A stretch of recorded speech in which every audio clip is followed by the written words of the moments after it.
Richest Roots drink works for menstrual cramps and pain, migraines, fatigue, stress and tiredness, sinusitis, builds immune defense, bloating, enhances male bedroom prowess, and Richest Sorrel Roots drink works against all types of cancers and tumors, memory loss, high cholesterol, insomnia, nervous issues, flu, and many other illnesses. For your Richest Roots drink and Richest Sorrel Roots drink, contact us now via WhatsApp at 876-528-9534. Richest Roots drink and Richest Sorrel Roots drink. Richest, a true Jamaican experience.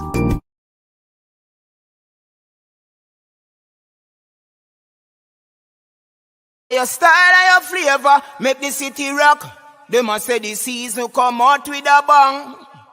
Coach Minzy, best round here. Remember that.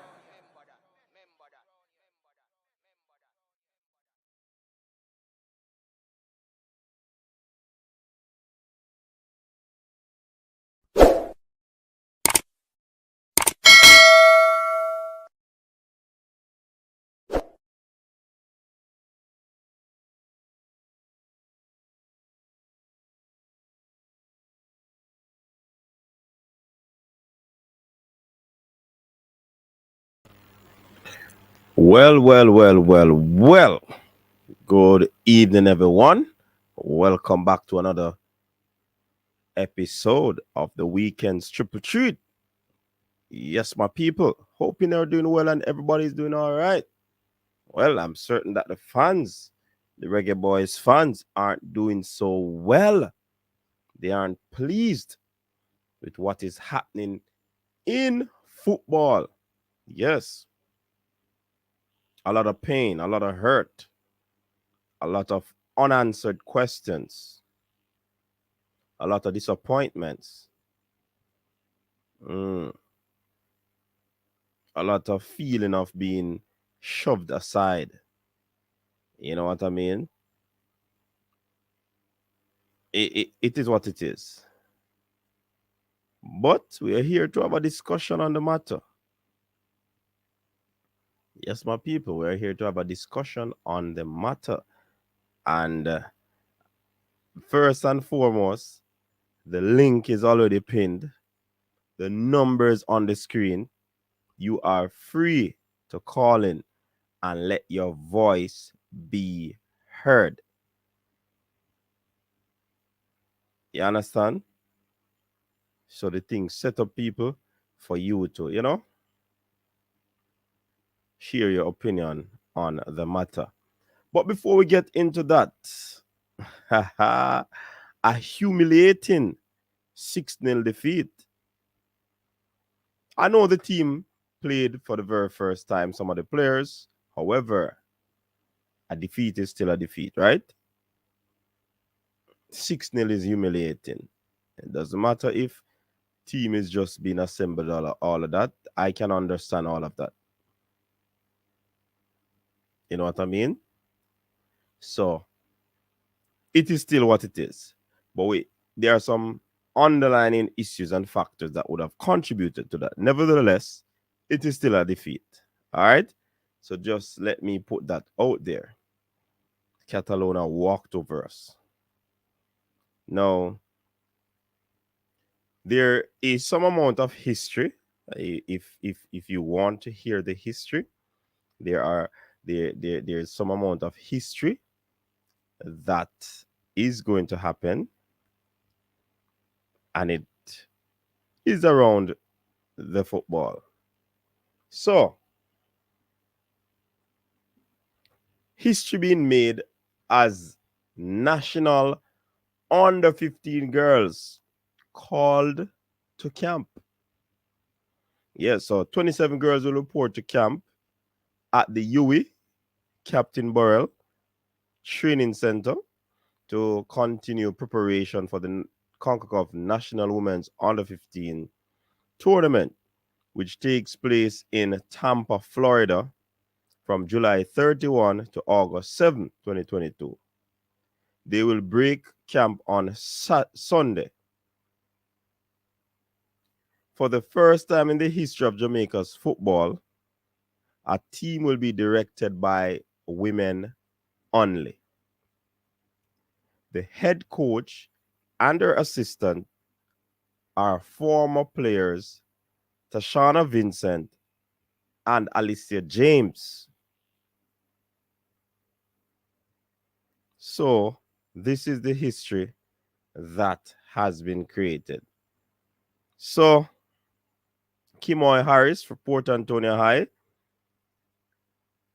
Krishana Reed, Mount Alvernia, Ashley Laurie, Froome Tech, Cassandra Smith, Excelsior, Jada Lee Bryan, Excelsior, Devonay Lewis, Excelsior, Dejournay Lewis, St. Andrew Technical High, Brianna Marr, Merle Grove High, Chanel Goodhall, Excelsior High, Adriana Morris, Osemarty, Shanae Ashley, Meadowbrook, Sajane Anderson,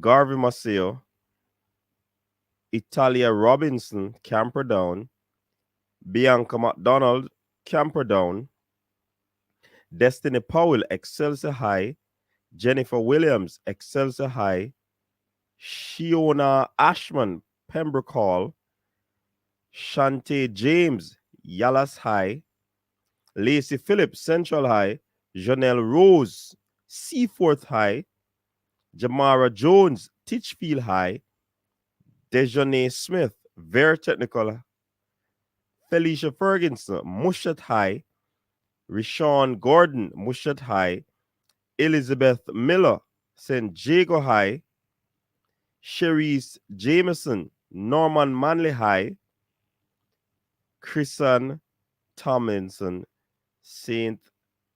Andrew Technical High. These are the list of players, 27 young under 15 girls. Persons who are in charge, ladies. So, having put that aside, get it out of the way. Hey, are you ready? People, are you ready? So, as you can see, the topic, people, Reggae Boyz fans not pleased. Simply put, not pleased with Nations League roster or squad, if you call it that. The fans are not happy, not too happy with that sort of situation with the Nations League selected team. What say you, my people? What say you? Comment in the comment section. Call in if you please. Come on the panel if you please. And I must welcome the persons on Facebook. Thanks for tuning in. Welcome everyone to the Coach's Desk. It's another weekend's triple treat. And I am your host, Coach Minzy. Big up to the persons who have already liked the video over there on Facebook. It's the golden rule, people. Like the stream. Put a like on that video. It will be much appreciated. Highly appreciated. So what are your thoughts on the selected team?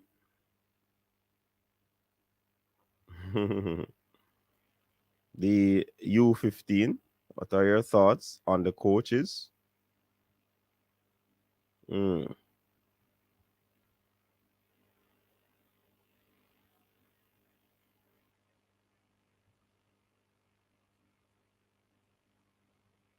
Let me check out the comments in the comment section. Ian Campbell, welcome. Big up yourself. South Croy, I'm concerned about the scheduling, but more concerned about the standard of football in the JPL. We need to get the JPL to a standard where we can pick 7 or 8 players to use in qualifications. Balakar, big up yourself. Data Boss with the super chat. Extremely disappointed. Big up yourself for that super chat. Jobless, big up yourself. Stefan Wright, big up yourself. Welcome. Jamaica LOL, big up yourself. Sanya Bowen, big up yourself. Welcome. Eagle Republic, the erudite in the building. Please reach out to your boy Paul Hall and tell him to watch Mexico versus Nigeria tomorrow.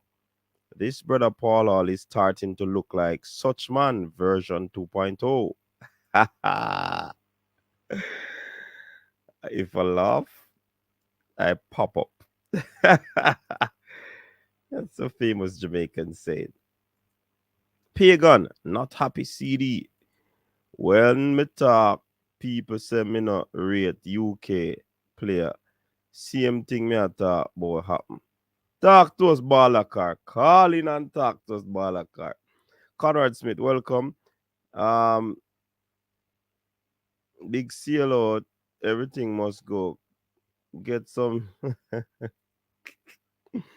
brain drain. Big up yourself, erudite. I'm actually doing pretty well. Thanks for asking. You're welcome, brain drain. Island Carter, coach this. Do you think this squad can beat Suriname home and away? Is not a walkover team anymore. They are getting their best players. They are going all out war with the Reggae Boy. Toughy Rudy. Blessed or bless up coach. If I was a young footballer in Jamaica or overseas, what would be the purpose of working hard to play for Jamaica? Coach, big seal out. Everything must go. Come get your JPL players. Hurry while stocks last. Tyrone Williams, big up yourself. Right now, the squad list worse than the 6-0. Coach, you can't leave that alone. Well, so you don't want to hear about no girl team right now. Coaches, when are we going to see our best squad? And do you think Paul Hall going to pick the best squad? And do you think he is the man for the job? Some serious questions been asked there, you know. Real Meds TV. Good night, man. Big up yourself. Portland represent. Alan Card. Big up coaches. You put the blazer tonight. Shield yourself from all the tears. Fresh got in the building. Big up yourself, Fresh. Comment, Capo. What is coach reading? I was trying to soften the atmosphere before, you know? I guess this is what psychiatrists call battered woman syndrome.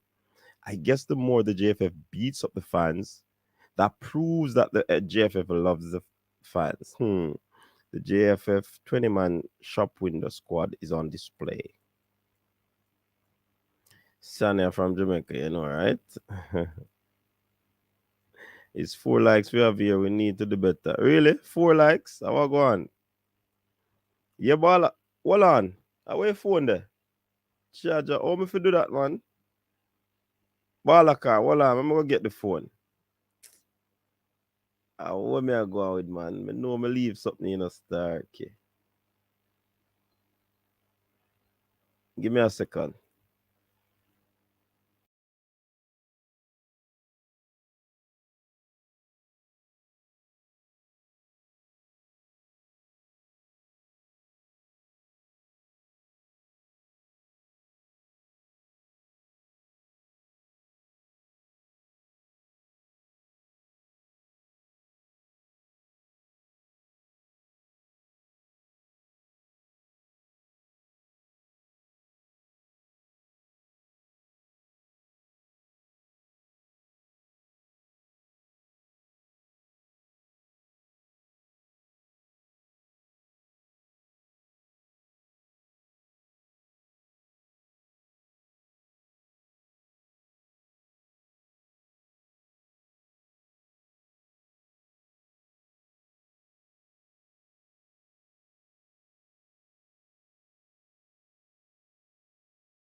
Hello? Evening, coach. What are you going with? Yeah, man. Bless up God yourself, man. bless. Yeah, job bless. Me know you, man. What you deal with? Boy, me tell you, this JFF, me tell you, man. As a cataract is like abusive husband. Me glad me know them wife. if for that the money come, me glad. Yeah, me I tell you, boy, me I tell you, man. Jesus, please, man. Yo, them have no sympathy. No sympathy, man. Them not even do it. This it's a shopping window. This is a shopping window. And they not even do it to the local pity. They just do it all out, blatant. Boy, I tell you, Coach Paul and boy, I want to give him a chance, but me not know. Come like him man worse than Tapper. Boy, them say sometimes the grass is not green on the other side. They say jump out a frying pan and jump in a fire. I will tell you. Lord, me God, boy, me I tell you, boy, I hope Liverpool win tomorrow and make me feel good, cause this Reggae Boyz team has stressed me out. Yeah. Yeah, boy. So I know the GFF them good. Yeah, hey, them good, you know why them good? Because they so orchestrate up. You see the left back three space. Them are listening. Them others come with three good player, and we are gonna feel good and say, what? Them man in the side, and we forget about the 24 full man when they pick give it first.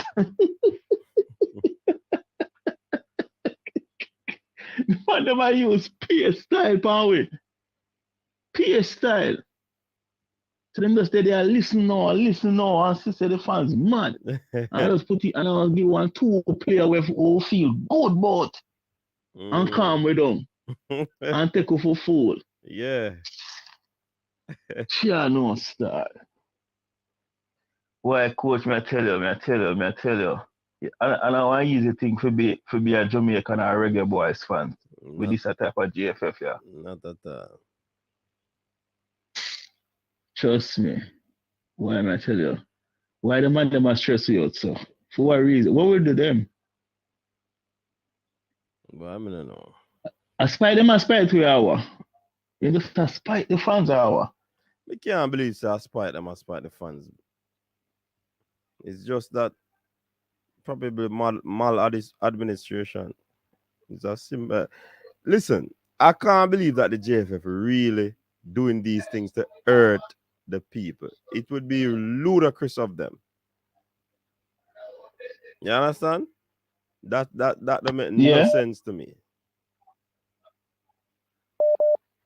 No, them not spite the fans. Them not spite the fans. Me know that. Me just be sarcastic. Me know them not spite the fans. Them just do their best interest what for them, not for us. And it end up that it just a hurt we.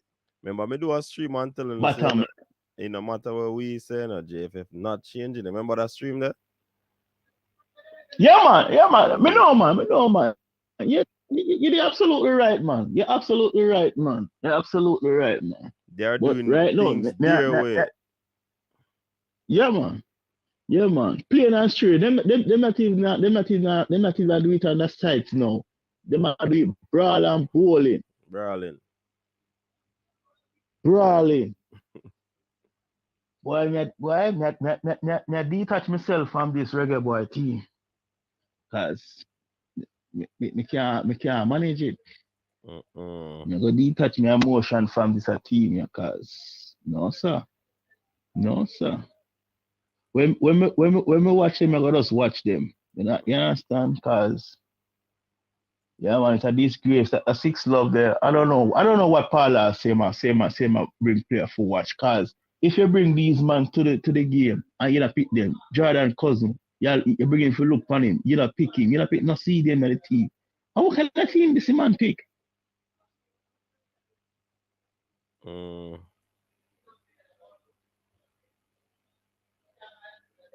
I don't know. I don't know what's going on. Honestly, right now, I feel like Paul just have 20% in the team.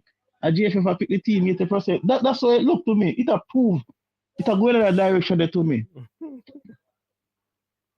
Paul have no control over this team here. In fit the description. And GFF say, yeah man, I ain't real work with man. Paul come and see the resume in my building. That's a work with this to build the resume saying coach for a national team. Yeah. It's like he just say I work with it because he can't do no better, but he just want to know say boy, when you put on the resume saying coach for a national team. So but you must be careful too because it can affect his resume. Because if you not get no work for win and sitting, it can be bad for him. So it's a very thin line. So the game with them I play, them have to be very careful. So for him, it don't affect his resume. So I don't know, coach. Boy, I may tell you. Boy, I look for a good turnaround for this Nation League. What hope you do for earn a call up? Jesus, he come like said the worst how you play, and the show you must get picked. Coach Minzy, best round here. No man, he come like him man. Hey, tell all the reggae boys them say boy, tell them not to play no more good ball game, man. Tell them to play ball because they must get picked. Be a third guy, look how good the man play in the Catalonia game and the man can't get picked. And the man picked the worst player in the Catalonia game.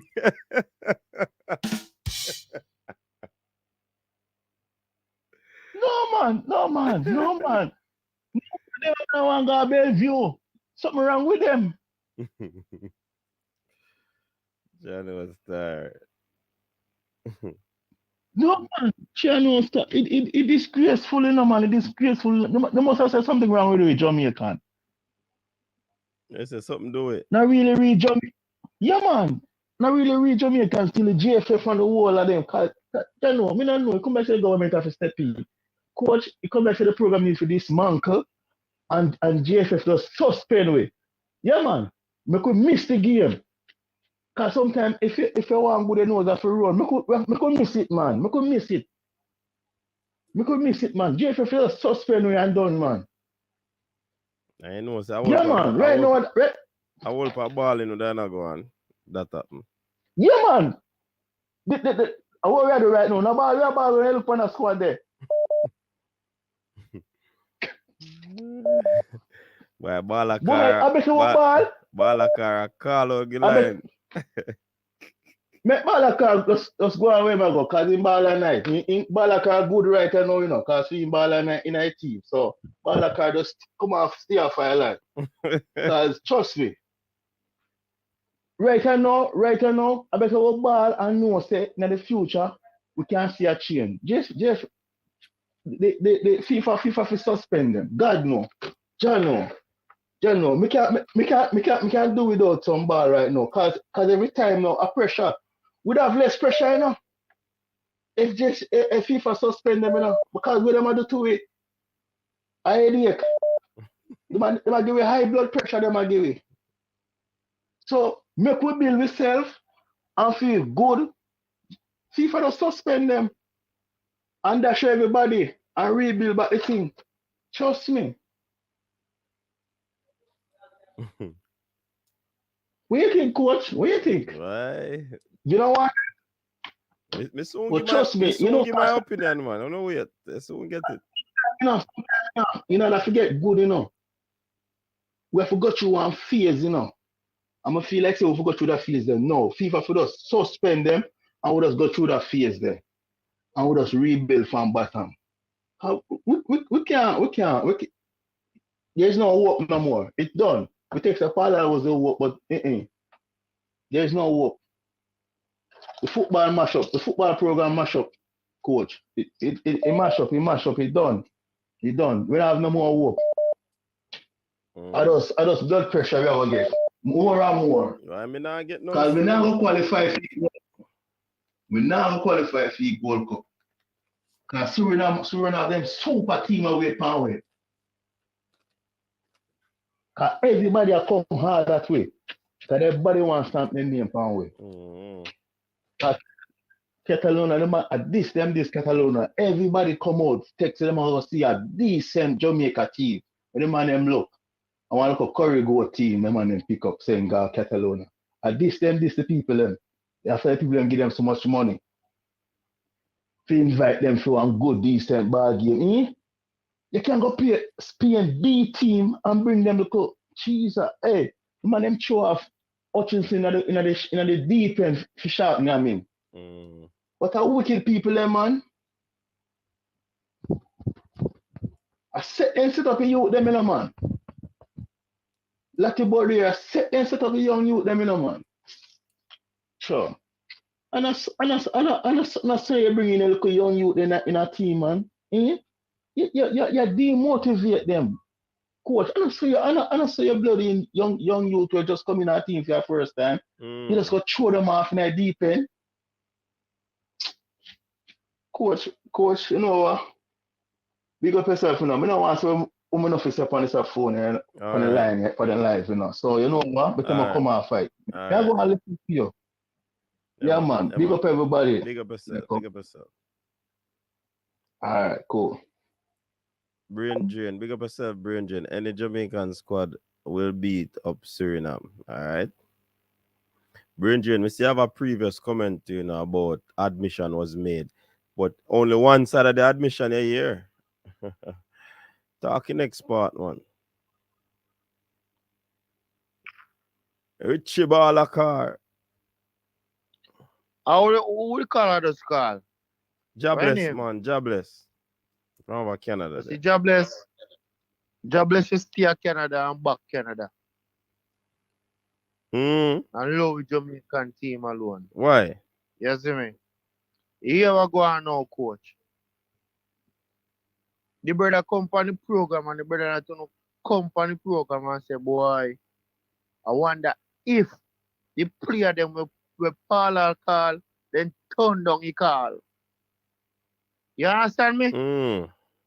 We can't look for anyone where you say a JFF pick them player there.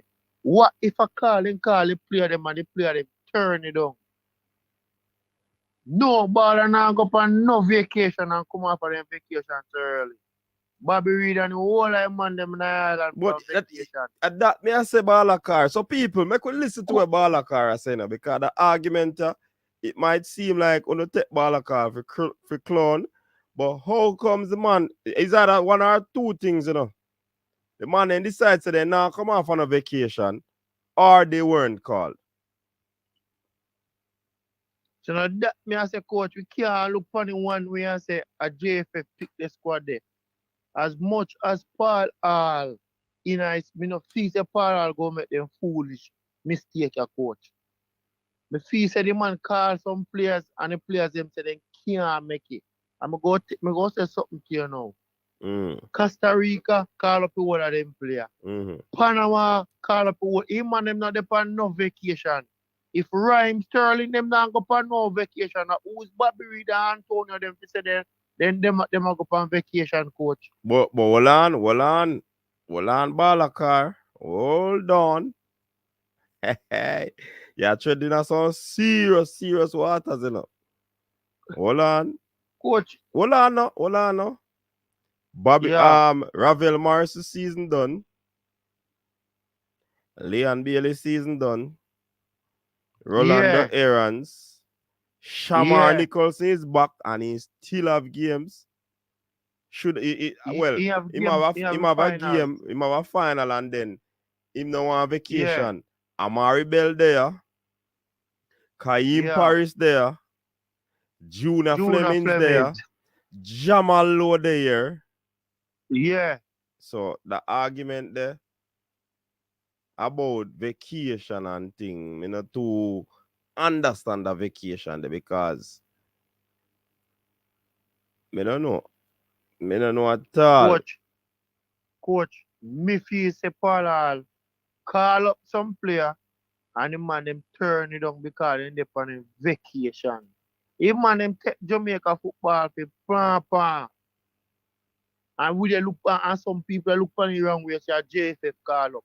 So if JFF call up the man them, and then they on a vacation and now come and fight. What we have to do now call some other player? You see all of this argument just to say come back down to one thing what did say from last year. The players them no want to play Nation League.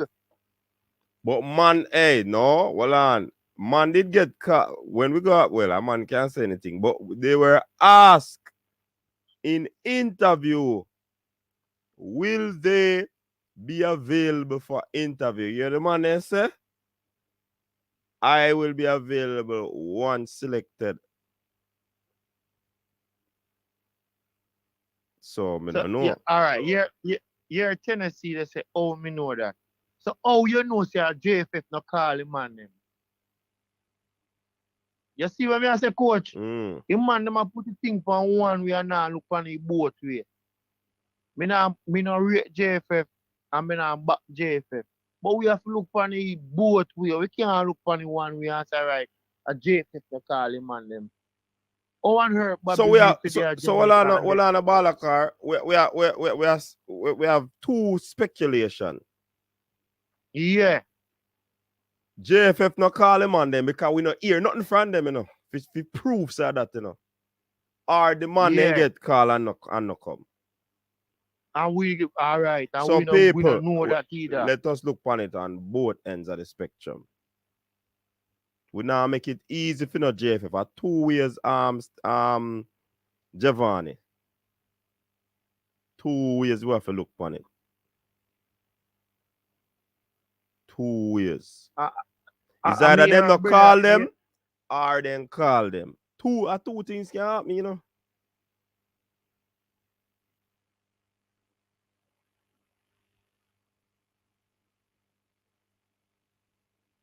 Bad man. No, well, a Balakar, them I say you talk like that specifically happen. So you convince the people them say that happen. You understand? Me now, but the next call I already said the funny I convince me said JFF no call them. You understand? So as that them, we just put it to there is two things to it. Is either one, JFF no call him and them. Two, the man them turn on your call. Hey. Them there are two. Listen, I'm Eagle Republic just said Dylan Barnes accepted a call for Catalonia, but would refuse a call for Nations League. If people them attack said Dylan Barnes play too good, and Balakar come pan here so and said Dylan Barnes can't take something the game. Coach, so JFF listen. Yeah, but listen what me say no coach, cause some of them youth and I think they think it's a joke. Probably Dylan Barnes have to go back over or go sign a contract. We're not sure about that, Balakar. We're not sure about that. We're not sure about that. That again. We're not sure about that. Yes. Of course, Dylan Barnes in our team overnight, every day. You understand me? I say, and then again, when I read the comment and hear a brother that talk about Cousins. Cousins not ready. I better than he gets Stewart. The brother already come last match defensive midfield. Cause Cousins walk all game. Me see man run through midfield with ease. Where then go? Me a brother say speed enough to go. What you mean speed enough to go? If I better than say yo add somebody with speedy, where you go say speed enough to go? Here on say Karim, first time when they said this boy Karim Paris. Say Karim Paris show up in a game there now. He shouldn't even play the game there. I should have a Nation League squad in there. I'm glad to see Jamal Law. But coach, too much attack at the day and we don't have no defender no midfielder to back up. The team no balance. The team no balance. The team no balance. Unless then 3 man there will be the equilibrium. Most that will go on.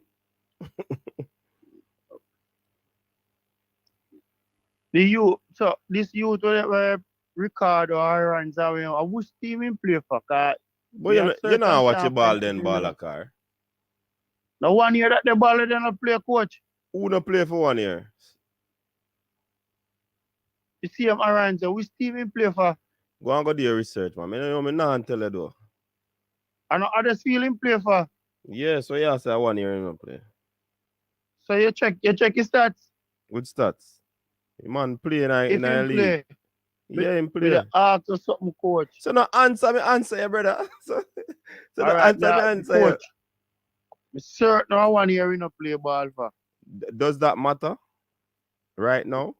Uh, Balakar, probably because you meaning, don't know. Because you don't know. The man is out there, man born, like the Rasta, I coulda done a man to go be in band. No, you Me no know, business coach. no, but me have to tell you that. So if he not play no ball, what you have to say about that? Eh? Him played a If he season not here. play, Him played a season here and that would have earned him. we see the same play, coach. This season, Balakar. And he play for others field. Go and look. Let me see how much game he play. All right, do research 26. and put in a chat. Coach, Yeah. in a 2002, in a 2001, he make 10 appearances. In a 2021, 2022, a 1 appearance he man make. Mm. I just say man not play no ball. Mm. Yeah, man, see stats right. Yes, I may look on ya. I could have done a man to go be in ball. If he not play no ball, none at all. I look like he need have one injury. Your boss Thomas I say me a local. What you call local? Because I don't know what you call local, you know, because when I say local, I don't mean JPL player, you know. When I say local, I mean Kai Paris them. You see me? So And Norman Camber them. So Balakar, you have a problem with Maggie in his size? Maggie no show up and play good. You have a problem with Dylan Barnes in his side? No. Dylan Barnes on the play good. Okay. Coach, you have to talk to footballers the right way, you know, man. Some Balakar, people just... me ask you those 2 questions because you mentioned something about errands, you know. You just ask you Nah, 2 man. questions. Dylan Barnes in his squad every time his squad call up. Mm. You see me? But me not like his squad. Me not tell no lie. His squad look shaky. Me don't like it either. We But need a next right back and we need a next left back. We need a next centre back. We need 2 defensive midfield. Too much attack upon this team.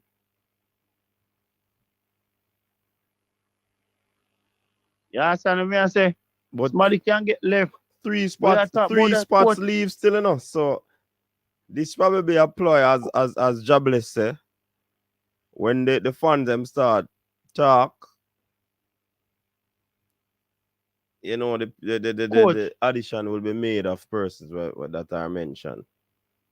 the big thing in this squad when me see Zane, the youth on my bottom when name Campbell. Oh, the youth they make a squad.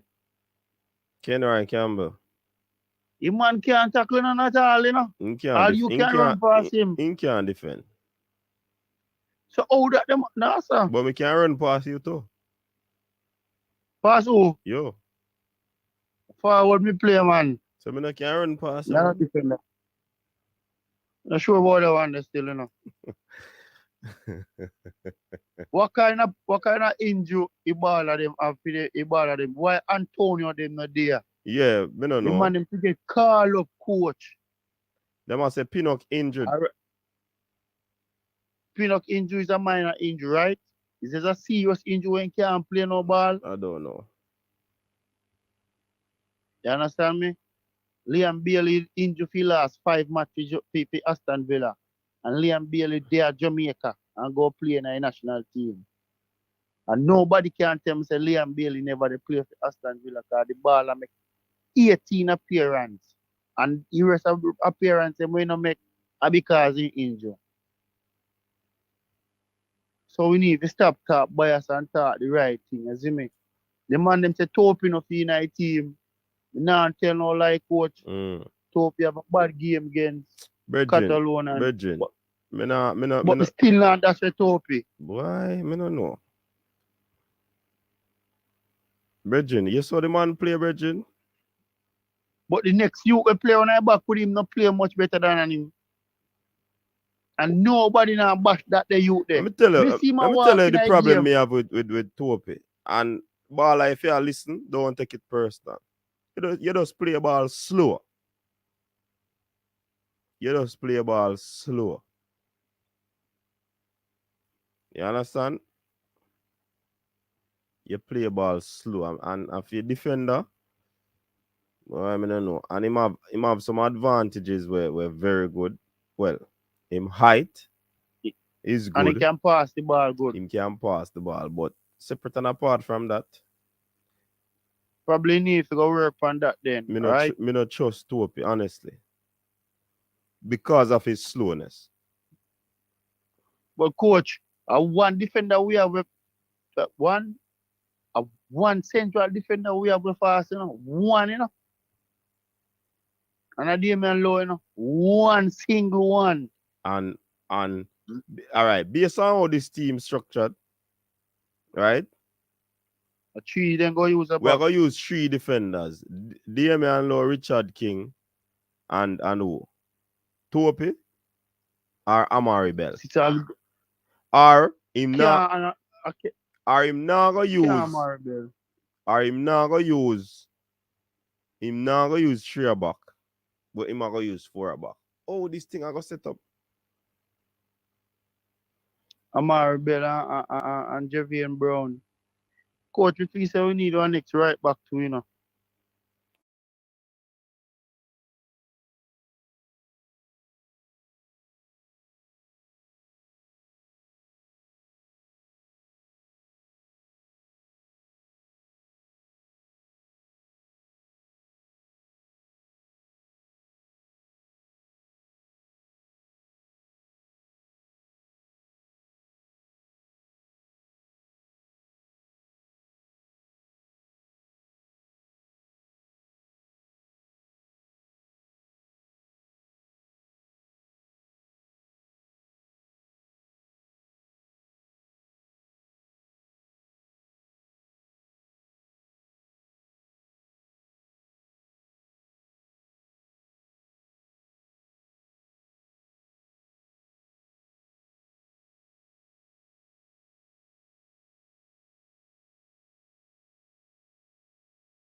No, I know my internet down enough people.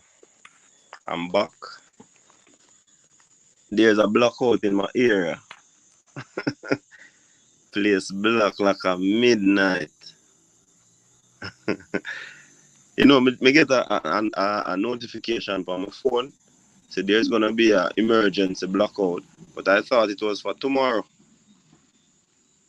Else I wouldn't start the stream so early because the work is gonna be actually ending at about 9. But internet up on my phone. So I just go and use the phone and do the stream because it started early. So yeah man, power outage. Power outage people.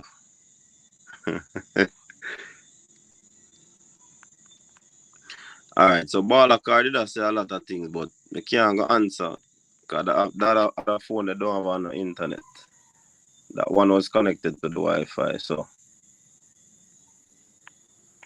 But what coverage do we have in the event of injuries? Every team is as good as the. Of course, Eagle Republic, I believe that and I agree with you. And these are things that we don't make provisions for. And the same thing we talk about with the predecessor, you know. The team needs to be balanced in all areas. You understand? Yeah, man, JPS striking and night. JPS see the stream set up from today. From today, I set up the stream name, you know, so then see what going on. Say, I have to shut him down, you know. But they have to call digital strike, you know. But seriously, people, seriously, it is not a balanced squad.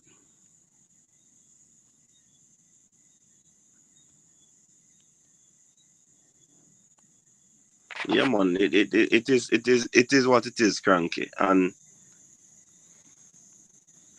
it just sad. It just sad.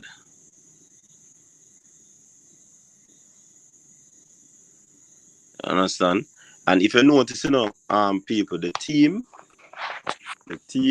has no central defensive midfielder. Is it that the coach does not want to play with those players, or is it that the coach is working on the others? He had Ramon and Jordan Cousins from the friendly, but we haven't seen them.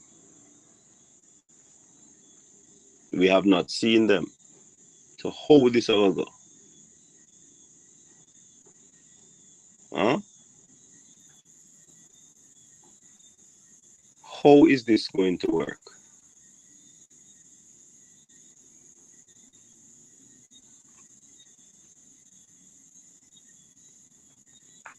You understand? So it is a whole thought process on this team, and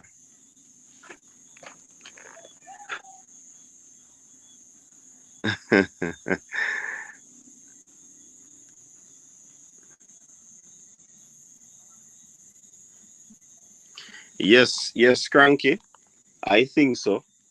But again, you have to look on his assistants as well.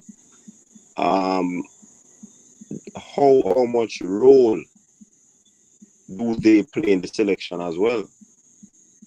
You understand?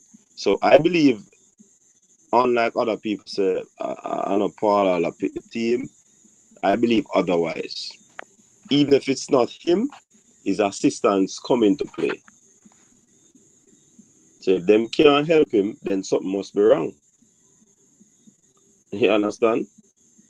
But again, I think the same procedure, same procedure, where the players are put in a pool and they are selected from that pool. I think that procedure still stands. So there and then, Is it a case where it is Paul Hall and his coaches, his assistants, actually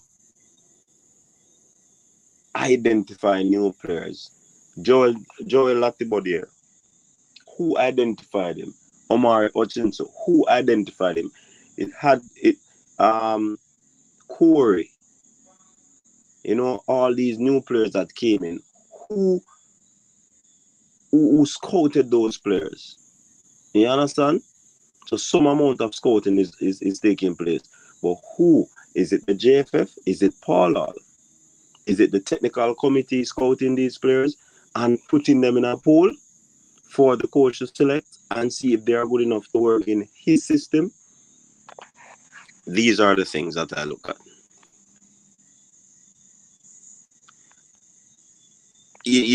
Garvin, you asked a very good question. What is the process of picking players for the Nations League squad? We don't know. And that has always been the dilemma that we have been having. We have always been asking the question, what is the selection process? And it goes beyond Nation League. How we select the national team? Yeah? We've been asking these questions. We've been trying to find out no suitable answer. You know what I mean? So things need to be sorted out, people. I don't know. And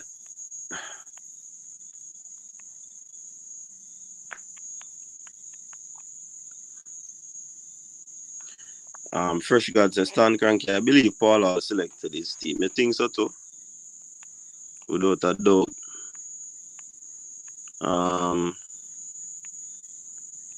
Brethren, big up yourself. All main goal is to develop local football. That is his main goal. I thought it was to change the ranking position. I thought it was to allow the team to play a particular system, style of play. I thought it was to get into a winning mentality. But obviously, that winning mentality is not taking place because he has been in charge of about 7 games so far. And I think we win 1 and the rest, you know the story. So,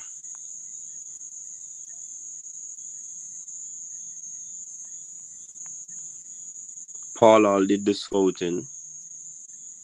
Yes, of course he has local. Remember the goalkeeper coach, Warren Barrett and Meron Garden are the ones assisting him now. So I think when it comes down to the local selection, them man they really call the shots in terms of telling Paul Hall who are the players to select.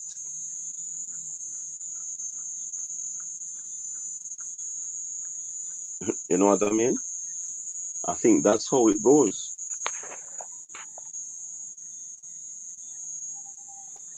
Boy, one thing about Jamaica and it football, it will stress you body out,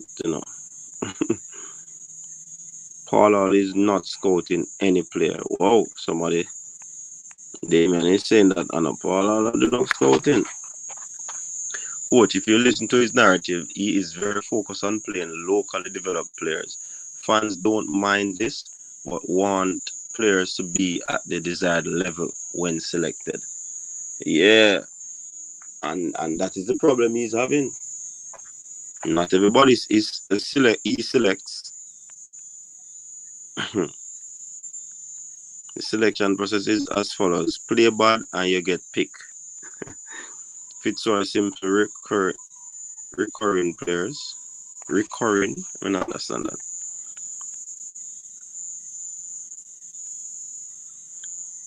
But you have some people questioning whether or not he really picked the squad. Yeah, man, Paul Hall pick his squad, man. No stay there. I said it before in a Jairus. He's also intent on having one of those local young players to break through. And if you notice, Jimenez, Pearson, Campbell, Maggie, to a lesser extent because Maggie was there before him. You want one of these players to break out, and when that happens, it will be under his tutelage. So me telling you, said the coach sometimes want to ensure that they bust a young player because it will be under their resume. You understand? So that is one of the reasons why we're probably seeing so many young players inside of the island and outside of the island. Suriname is not that good. Reggae Boyz will beat them easily. Who do you all want to see in the squad? It's not a bad team. With some additions, we will improve over time. It's not time to panic. Dwayne Christopher Anderson, this team has no central defensive midfielder. What happened to Greg Lee? Greg Lee played so well. He just omitted and we don't know. We need some information. Amari Bell was in obscurity for quite some time. He just pops up back. What happened? It just begs a whole lot of questions. A whole lot of questions. Obviously, me telling already, look like Paul Hall is this person that wants a traditional central defensive midfielder. He's probably seeking a number 8. Hence the reason Anthony Grant not available. Jordan Cousins not in it. But there are still 3 slots. Are those 3 slots for defenders? Central defenders. Coach, do you think the JFF speak to the players before they pick them in the squad, or the players they found out they get picked just like the public? That's another sore point. Some of them Garvin, because I know of players who actually were informed that they were a part of it. Some were not informed. So that kind of set a little way. And that needs to be sorted out. Because Greg Lee, what happened to Greg Lee? Fitzroy and Paul all did the scouting. If 4 of these players come down with COVID and start looking like Cavaliers in them, alright, Eagle Republic, we hope that not happen. Coach, is it me or something buzzing? Yeah, man, I hold on the outside, me there now, no. Off the outside because the place hot inside and now. No breeze. So I'm for the outside. So yeah, I go hear the Jamaican insects, doing their thing.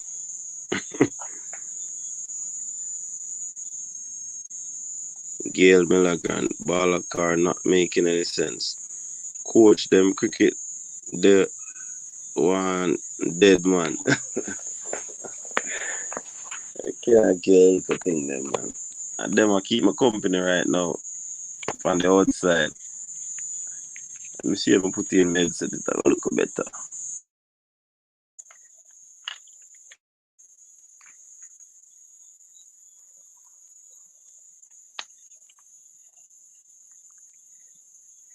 Can you develop players in short international windows that miss crucial phases of development during their careers, JPL? It won't work, and it's at the cost of us getting embarrassed. Giovanni, that's a very, very brilliant point,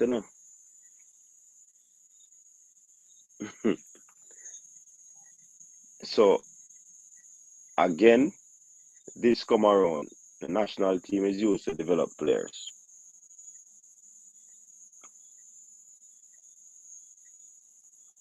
You're still hearing the buzzing, people? Someone please tell me how Topi get picked. Loud buzzing, coach.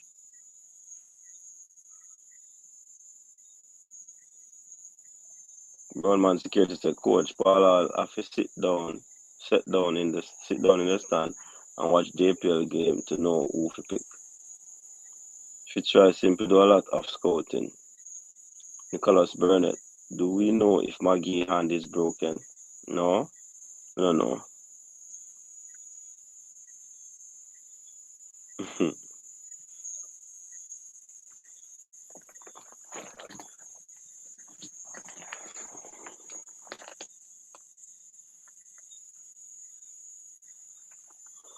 Simoes molded average players and brought us to the World Cup in '98.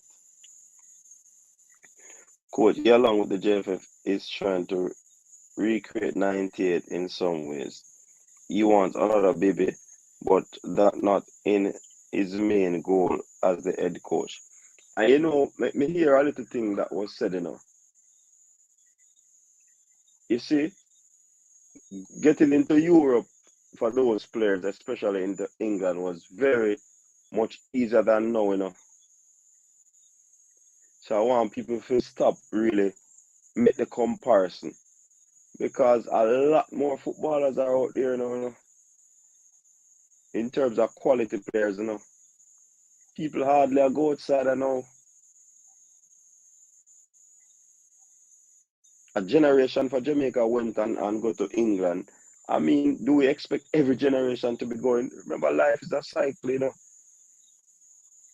We got one World Cup, we don't reach but that in that circle there yet. And that has to do with bad planning as well. But I guess it was a part of the cycle.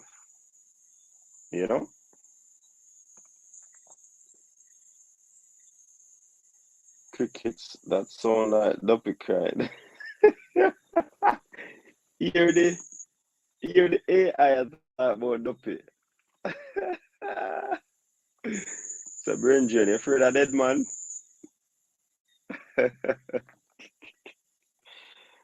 Ooh, man, there's a man-sized cricket, man. They say Duppy is there better right back on the island than Pearson. Pearson play right back.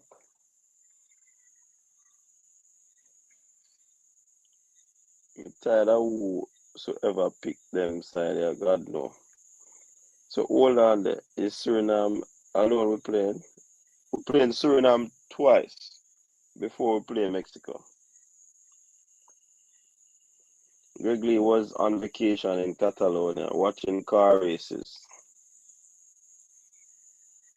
I only not easy, Yeah, man, I put in my headset, my AirPods. Let me use the right term.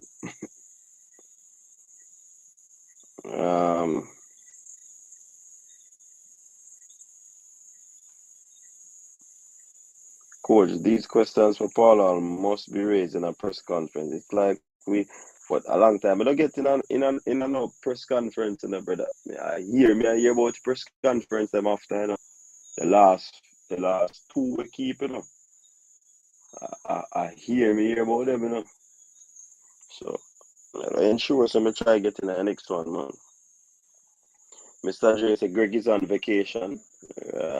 So next one, then I want to go on vacation. Okay. Paul Hall is putting the pieces together. Big up Jason. But coach, no madness that. What is madness, Stefan, right?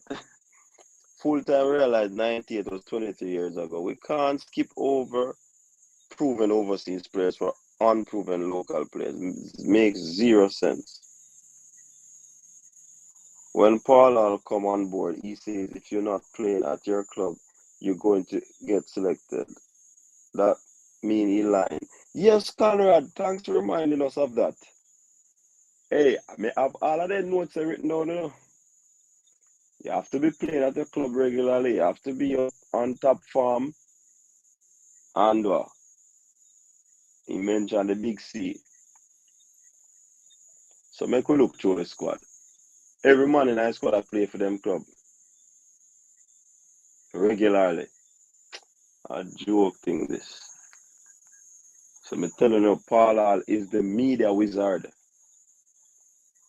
Him know how to talk. But guess what? One thing with Jamaican people, we don't forget things easily. Yeah, man, say, what do you about Shamar? And Balakar, if you step out and defend the baller. So Jamaican people don't forget things easily.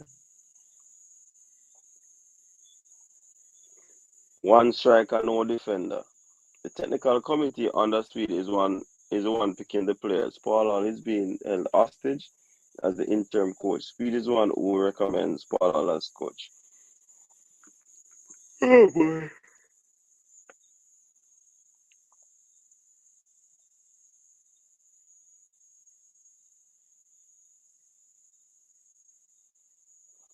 Everton Jackson, I don't think there's any Cavalier players in the squad. Yeah man, Kenora Campbell is from Cavalier. Brain drain, buzzing is better, more tolerable. Okay. Be advised, those 3 vacant slots belongs to JD White and 2 other JPL players. Don't hurt up on the head. Imagine having 2 left backs, 1 right back, 3 midfielders, 7 wingers, 2 strikers, and 2 goalkeepers. Coaches there. Yeah, man, a sample squad this one.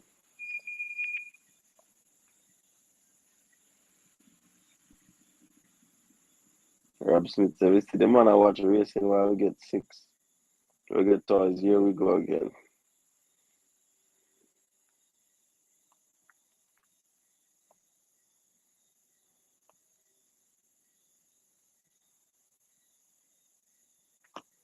Man say, where's the league? We can't call either right now. We can't go hear the call.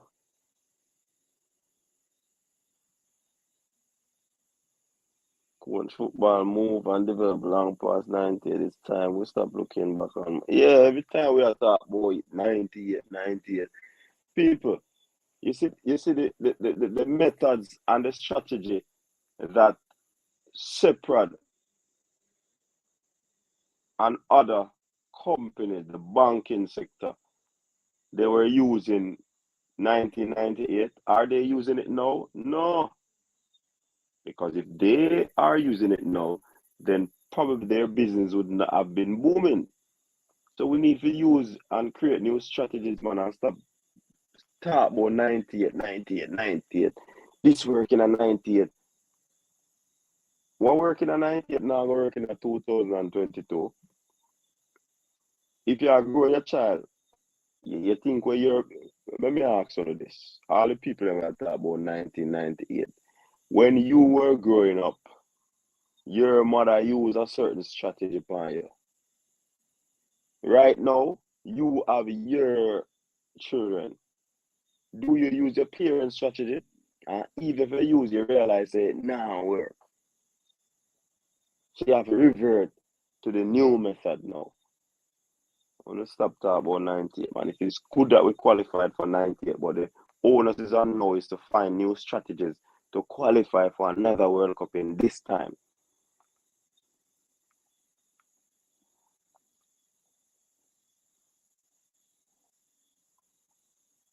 The Nation League squad going nowhere. Why not build a core with U23 Olympic Games to establish a system? We're going straight back to B League. The man I watch car race while Catalonia a race to 6. I would not talk. Paula is just playing attacking football, and that will not work with this set of Reggae Boyz. We need to hear Paula the reason why certain players were not listed in the squad. Jamaica's best formation is 5-3-2. Coach Des Paul can say that what he said is in relation to the World Cup squad. Boy. So him change the narrative the Okunson. If a data for the World Cup squad, that means him change a method quick. Why we playing practice game if nobody from the practice game playing the Nation League that do not make any sense. I think Mr. Speed said it. The practice games are for development. The best players are going to be selected for the Nations League. And then the Uruguay match is another development game. Because they're getting money from it.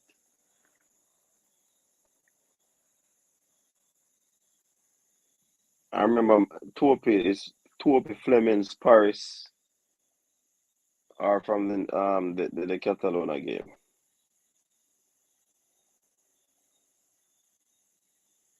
Campbell and King, yeah, from Cavalier. Calvin, that's exactly what I'm asking.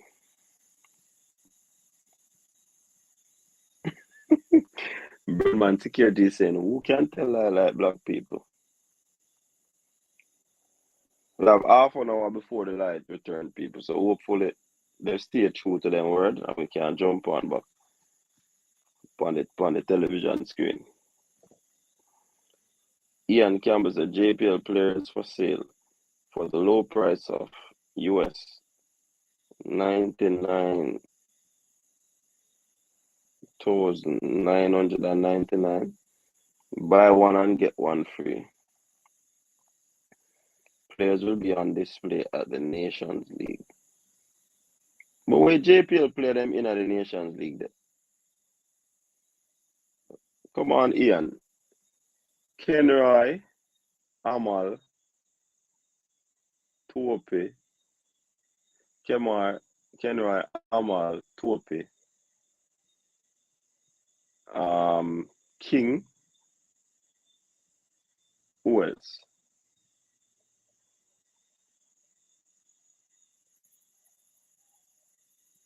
Who else? Who else are from the JPL?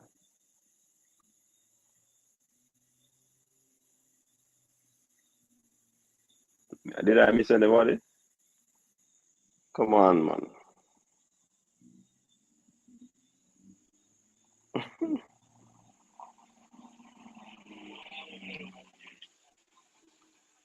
Brain Drain is asking, could those remaining spots be for Waterhouse players? Not certain, but what Fresh God is saying and others are, if it were a situation where the local players, the spots were left for them, they would have just been included. So why try to qualify for any tournament? That makes no sense. We need to sell JPL players. 98, we were more organized. Jamaica will never get back to the 98 era in football. The passion and the desire for play for the national team was different. You're right, we'll never get back to that because 98 is different from 2022, 2023, 24, 25, 26. But if we don't talk about 98, everything else is just sadness. Well, then all you're going to say is that we qualify for 98. So we should change the strategy, talk about 98, and leave the present football just to be there like that. And you are the same person telling us that we should keep the fire burning. Think about it. Think about it. Cryptocurrency thing, the thing there, you know, JPL still around for shillings and pennies. Crypto.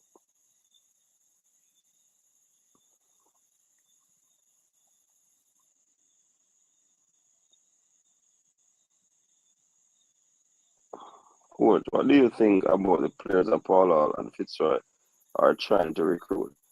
Those youngsters? Well, let us see if they will come. Not bad players, but if they will come, let us see if we can lower them. I think one of the things, you know, the maladministration is the issue. And they are watching these vlogs now to see what is happening. That makes zero sense. How will the players get accustomed to each other? Uruguay 12, Jamaica 0. Correction, coach. Slow play. Yeah, man, that me identify about in game, man. It was slow, man.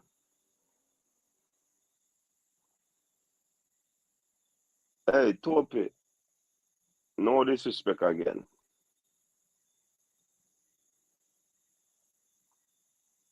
I am if you make you get faster, Bridget. Significant improvement if me start training. Tell you.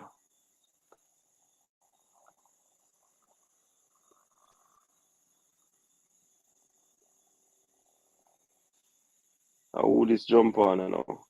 Stand cranky to save the night.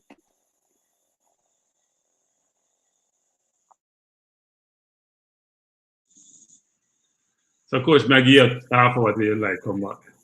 Yeah, man, respect our manners, man. You can't hear me, Coach? Yeah, man. Well, let's hope my internet doesn't. You know what, Coach? I have to take a. I gotta connect my to my different router. Give me 1 second.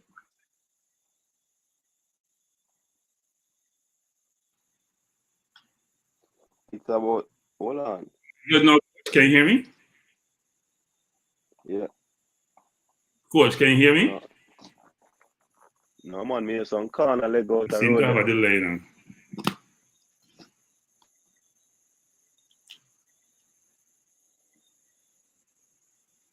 But I thought that was natural. Yeah, It's everywhere. It to be that cruel, bro. And somebody's practicing.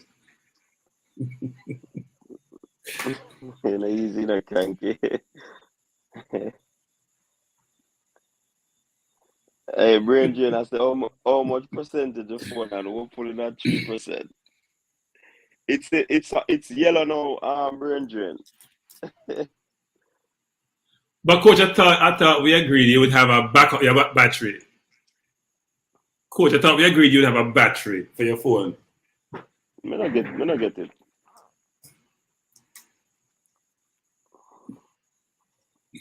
it at all. No? All right. If you know nobody, I come to me sell one for you. I have an extra one. Yeah, man.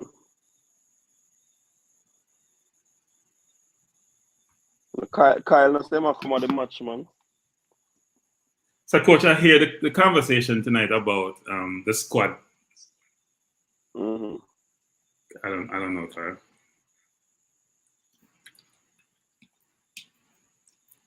I'm getting a really bad feedback, though, Coach. I'm not sure what's happening.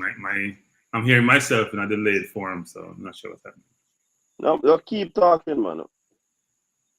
I'm gonna go back out and come back in. I'm not sure what's happening. Let me go out and come back in. All right. Okay. Yeah, it's very annoying to hear myself, so I don't. Very annoying. Let me go out and come back, Coach. It's really annoying. Seriously. All right, no problem. Let me go out and come back in. Give me 2 seconds. Give me 2 seconds. Give me 2 seconds. Yeah, man. Knight, Bygrave, King, Tope, Green, Campbell.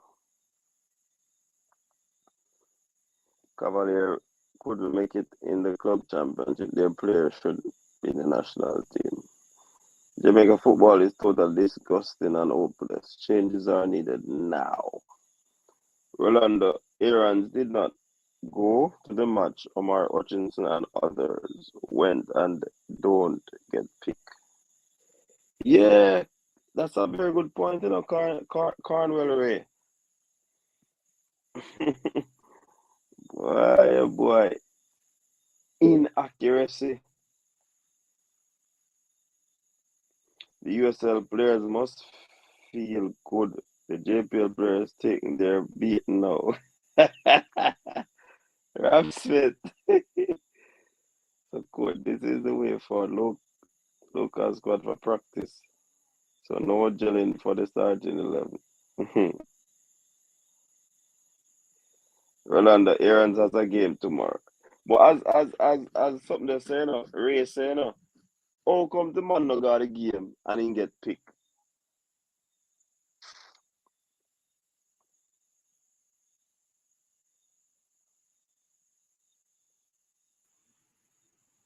I can't hear me now, coach. This should be better, actually.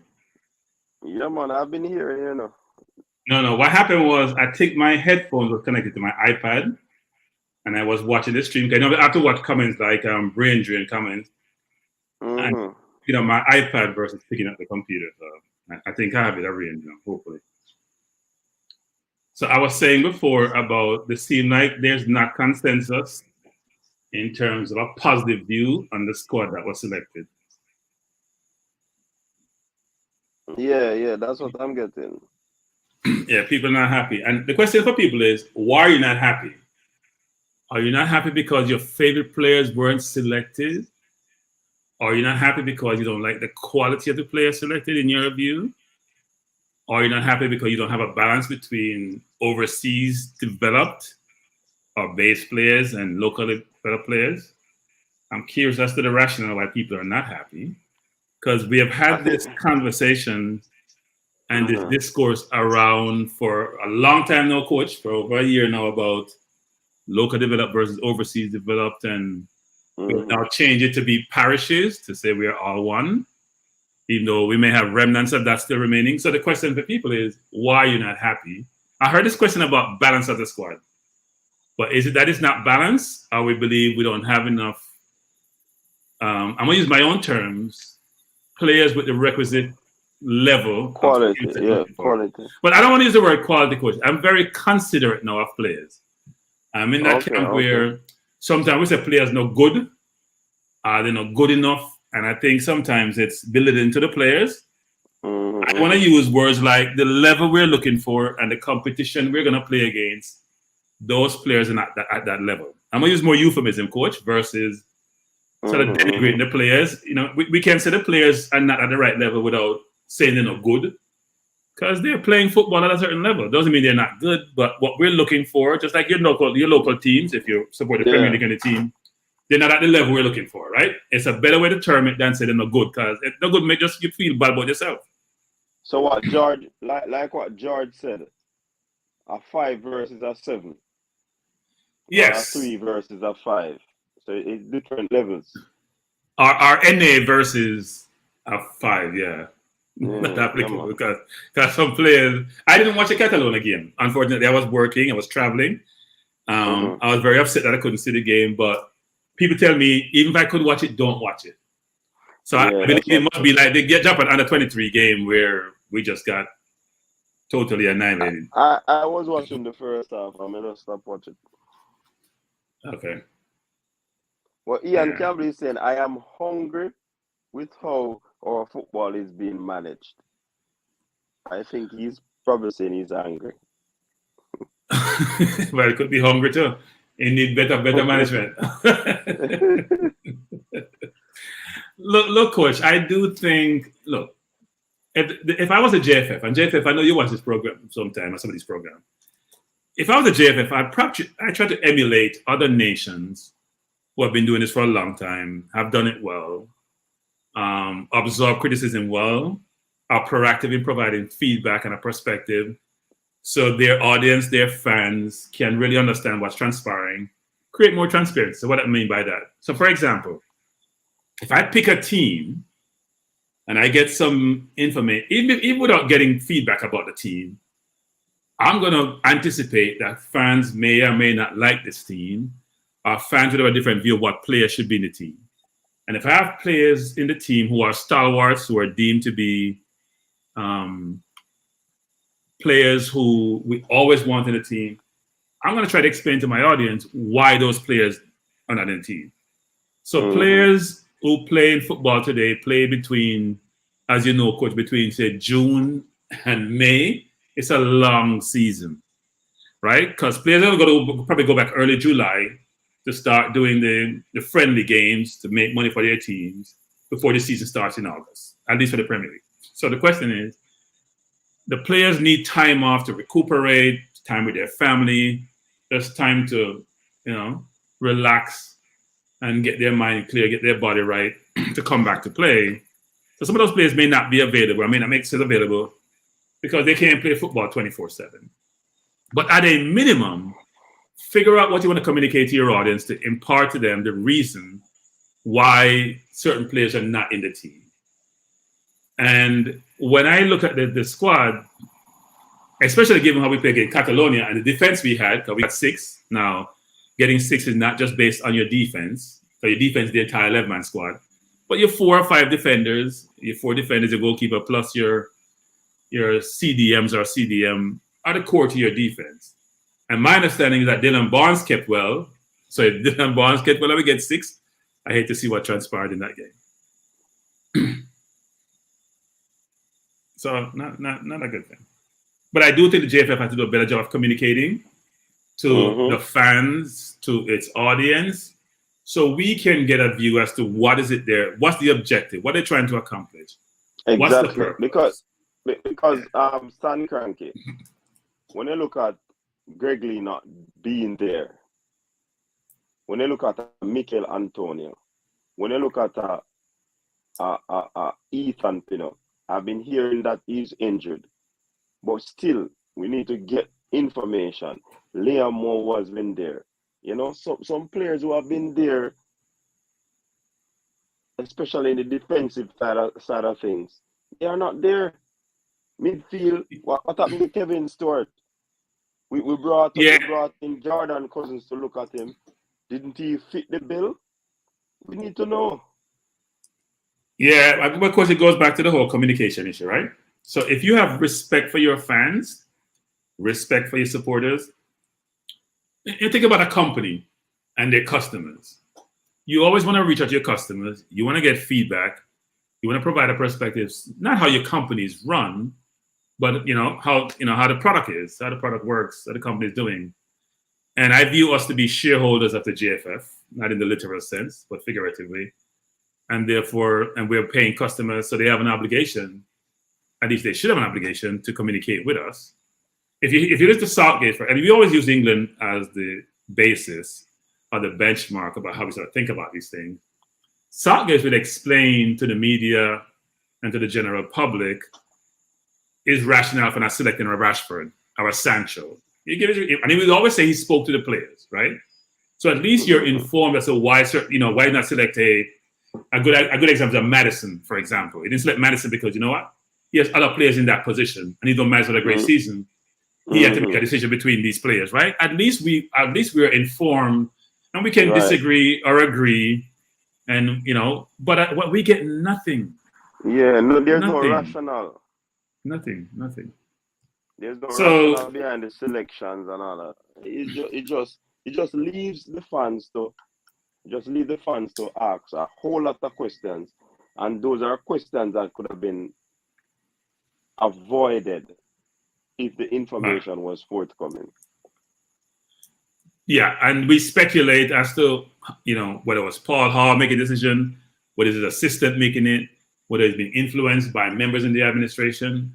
All we're left to do is speculate because we're not seeing a team we expect to see that's part of the squad that will play in the Nations League. And I think that's part of the frustration of fans. Because I haven't heard, it's almost a consensus, coach. And I haven't heard Balaker's view yet, because I know he just wants to look at the best players. He always say he wants all the best players, but I think he's biased to look at the best players. And I may be not appropriate to say that I'm going to speak on his behalf, but I get the sense he wants, like most people do, look at the best players to do well, be part of the team. So I haven't got everyone's perspective, but it's almost like a consensus that we expect to see other players who we didn't see. And there are certain players who we're seeing who we believe are not at the right level at the moment. Yeah, big up yourself, one. But Cranky, let us switch the conversation down a different path. Because this very same team will be playing Suriname. 1 second, coach. I'm gonna listen to you still. I gotta turn on my AC, it's too cold. 1 second. Yeah, man. So the question I'm asking is that, or the point I'm presenting is that, separate and apart from the 3 players that have not been named, do you believe that this squad can get 6 points from the Suriname team? Because if we don't get the 6 points, I think Paul are going to be in a trouble, What's it? Because we don't know what the Suriname team looks like, right? I heard Suriname have also reconstituted their team, pulling more overseas-based players, as if they didn't have enough before. They were mainly comprised of overseas-based, but they're probably doing their recruiting, their search to get better players, as most teams are doing. I must admit, when I look at the squad of players, we seem to very decently stacked offensively. You know, we'd expect to see more of an Antonio or similar players, or some new players coming in, like a Demari Gray. I have no idea where that situation is. But in our defense, no Pinnock, no more.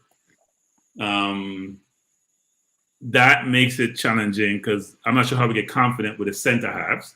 Maybe it's a King and Low situation. Mm-hmm. And then a right back, I still think is not the best situation for us with a right back. And then, as you mentioned, the whole Greg Lee, because there's no taxi. Where's Greg Lee?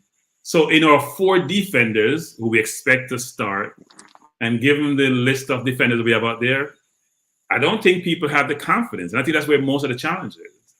Not only that, Greg Lee is missing. Amari Bell, who has been in obscurity for quite some time. You just see him appear on the paper. No explanation. Well, if we were to follow historically what transpired between him and the JFF, they owed him some funds. Maybe they repaid him. Who knows? I don't know who knows what transpired in that situation. Yes, cranky. That leads us to speculate. Yeah. And while the speculation could be leading to something, it is still a speculation. We don't know because we have not been told. Yeah, the JFF is listening. JFF, you have to come out of the dark, man. Come into the light. Come. There's nothing wrong with showing your face or your voice. You don't need to show your face. Just do what coach is doing tonight. I'm not on light. No electricity. Let's hear your voice in some forum, trying to provide some clarity, explanation, transparency about these things. Because it's very frustrating for us as fans who are really into the team not to be getting information from you. So make yourself visible, whether optically visible or through some verbal way. But let us hear your JFF. It's important for the fans to know because they're really interested in the team. But you're a mall and I say, Coach and Cranky, Paul Hall isn't the man for the job. He should be more of the technical director. Look, Paul Hall is a rookie coach. He's like my coach at Arsenal, who has now 20 years off his bench. He's a rookie coach. And unless you're proven, people are going to challenge you and may not necessarily believe that you are right for the position. I must admit that we have improved in how the coach communicates as it relates to the prior coach, but we haven't seen the outcome and performance on the field to get a good view as his capability, nor has he been given the tools and the infrastructure support for him to be successful. Now, we also hear him espouse the views, frankly, of some members of the JFF when we do hear from them as it relates to how we make recruiting decisions and how we select players. And if that's the case so far, I must admit, he's probably being off to one of the worst starts as a coach for a Jamaican national team. And frankly, if he was like Van Bancroft, the coach for Rangers who coached West Ham, who lasted less than 10 games, he probably would have been fired already. But he hasn't been given the tools to be successful. So we need to give him the tools to be successful, and we need to give him the support to be successful. But I must admit, I didn't like his narrative.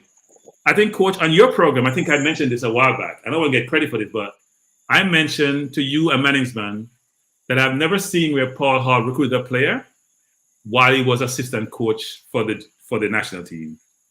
And now we're hearing all sort of, whether it's rumors, information or whatever, and seeing new players come in. So maybe he's now starting to engineer and implement and effect a better recruiting process. Maybe that's what he's doing. Because we see some new players come in. But those players are good enough. It doesn't really matter sometimes. It's about getting a chance to see some of these players, not just one-off in a game against Catalonia, but these players have never played together, but see them in different environments, see how they play, have enough of sample size to make an informed decision about their capabilities, So we can then say, will they fit the program? So at least, and there was an article in the Daily Mirror yesterday, which Mr. Speed says is not, I'm going to put words in his mouth, but maybe I've inferred it's not true, where there seemed to have been a strategy and 10 players noted who we're going to recruit. Very good players, by the way.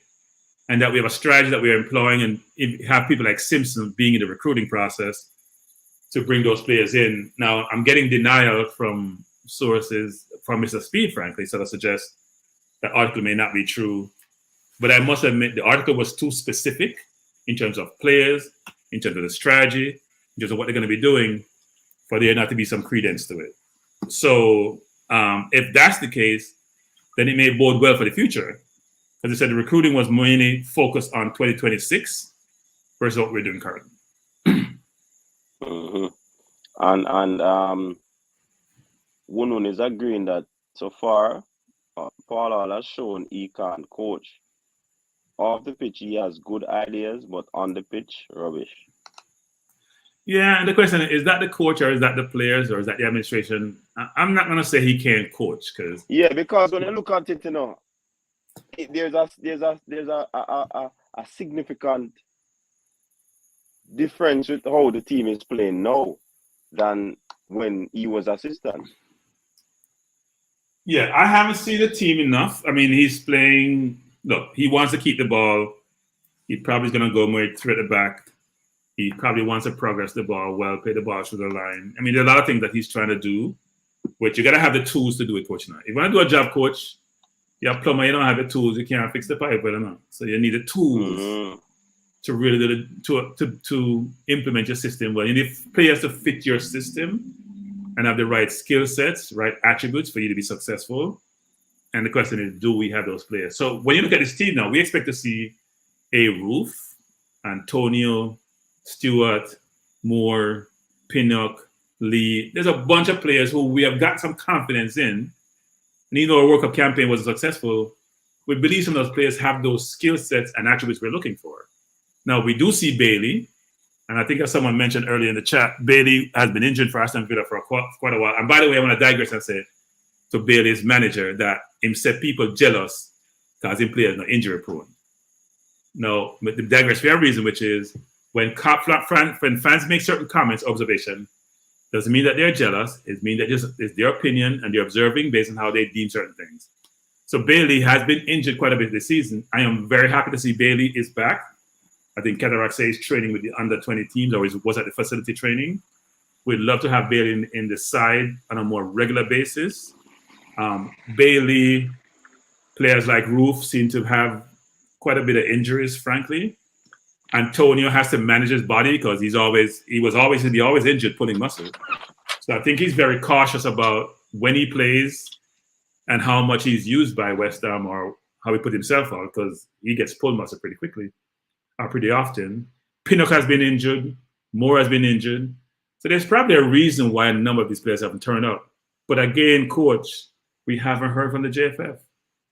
Give us some information so we can, we can at least have some idea as to why these players are not here. Marlon, welcome. So, coach, Frankie. Marlon, Marlon, look like you grew up, Marlon. Look like you grew up. No, I'm kidding. Look like you grew up, Marlon. But it's not vertical. Come a long time I see you, Marlon. A long time I see you. How you doing? Everything good so far, and just take it easy, I hear you. Yeah, man, so try to dissect the squad and see what's the madness that's going on in the football. Yeah, I don't think I must say, when I looked at the squad first, I had to look at it 2 or 3 times just to digest it, and then start asking myself questions about is this the best side we can pick, or is it that people are just not available? Yeah, that's because even today when I was there with JD, I was saying, if you're talking about players, we know that Ethan Pinnock and Liam Moore are injured, right? Probably two are key. Mariappa just played the Australian A-League friendly game with Barcelona, right? So he's definitely available for one, unless he said he don't want to play. But if we're gonna compare the performance that we saw from Topi and Because persons are saying that this squad was probably selected before the Catalonia game. If I'm saying if you're selected the squad before Catalonia game, we have never seen Kenroy Campbell played in the national team before. Right? You're looking at players. We don't have a central holding midfielder there. So we basically gonna go back to the same Speedy and Ravel. So you're gonna put more work on Ravel again. So you have Speedy doing basically what you do, turn side to side. So I think bringing in Jordan Cousin to see how he will play against Catalonia. And I said to coach a couple weeks back, I said this game, we know the whole history from 2020. That game was supposed to play against them.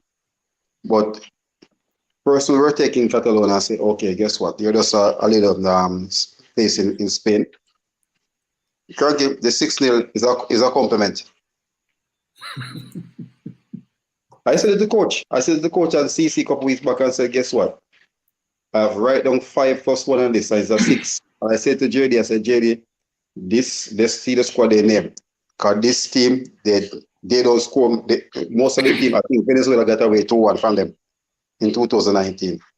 Everybody else, 4, 5, and we're talking powers in football. The France, Italy. They draw 3 of the Brazil way back then. So, and if you look at the culture of the team, 98% of these players come through Barcelona Academy. So they might not play a game for 2 years, but they know the whole system. So it's like just getting back together, right? And if you look at it now, you fly the players across there, one training camp. When you bring the local players across, right? Different time zone, get climatized, right? One training session. And then when you go, the players don't need any assistant. When the centre back can pass the ball to Gerard De La Fella, who came through Barcelona, was a shining star for Barcelona at youth level, right? Played in the Premier League, played in Suriname for Udinese, doing very, very good. And you assist the guy to just kick the ball past the keeper. Those mistakes, you don't see them. You don't see them. And I'm not gonna bash it. I'm not gonna bash it on Cranky. Because guess what? The quality was there, right? You're looking about an inferior quality going up a high quality. These guys are pumped up for the game. But here's a question, Marlon, because here's what the JFF need to consider. I know it's a money game. I'm sure we get a decent amount of bread to help with the program of that game. But is it right to put just a whole new team on the field against such a quality opponent? Do you, in those cases, do you discourage those players who may think about playing for us and who may have certain pedigree, like Hutchinson, for example? I'm sure he did probably didn't play as well because I've heard his name mentioned. I heard McGee's name mentioned. But do you really discourage him? Because they have to have support around them, especially if a player as young as he is. Or do you have a balanced team, which, you know what, I want to introduce certain players like a Topi in that environment. You know, surround them with very experienced players with certain quality, so it balances the team out. So at least we can compete in those games. Okay, if you just bring a new team, it's like when we played Panama. That's a perfect example that we use going forward. And we had quality players on the field, but no chemistry, no cohesion, no association between the players. Is that the right approach to take, or do we have a more balanced approach when we go play some of these teams? Because fans want the team to do well, no matter who we play. And it's very discouraging to see that, from what I'm hearing, we play a team and we were just participating. We weren't ever in the game. And if you say six love it flatters us, then that makes it even worse. Me see some things that float around in the comment section. Say, it's not Paul Hall picking the team. Well, me did say that earlier. Say I could never him pick some of them on them because he has a set of assistant. But somebody come in and comment and I say, the assistant they really pick the team. Or are they picking the JPL players? Yeah, if you're a coach for a team, it's very important that you make sure you have the level of autonomy to make decision of your own volition, meaning you're making decision independent of anyone else. You're the final decision maker. Others can contribute to the conversation. They can contribute to the decision. You validate their opinion and perspective, but you have to be the ultimate decision maker. Because at the end of the day, you're going to be judged based on outcome, which is, am I successful or not? Am I winning games or not? Being a manager or coach is about winning, nothing else. So if you're not able to make those decisions, ultimately, you're going to pay the price for it. If it's not successful. Successful, fine. If it's not, you're going to pay the price. When I hear Paul Hall talk, he seems to indicate he's the ultimate decision maker. So I'm going to take him at his word and says, he's the one picking the team. He seems to suggest he's there watching games, even local JPL games.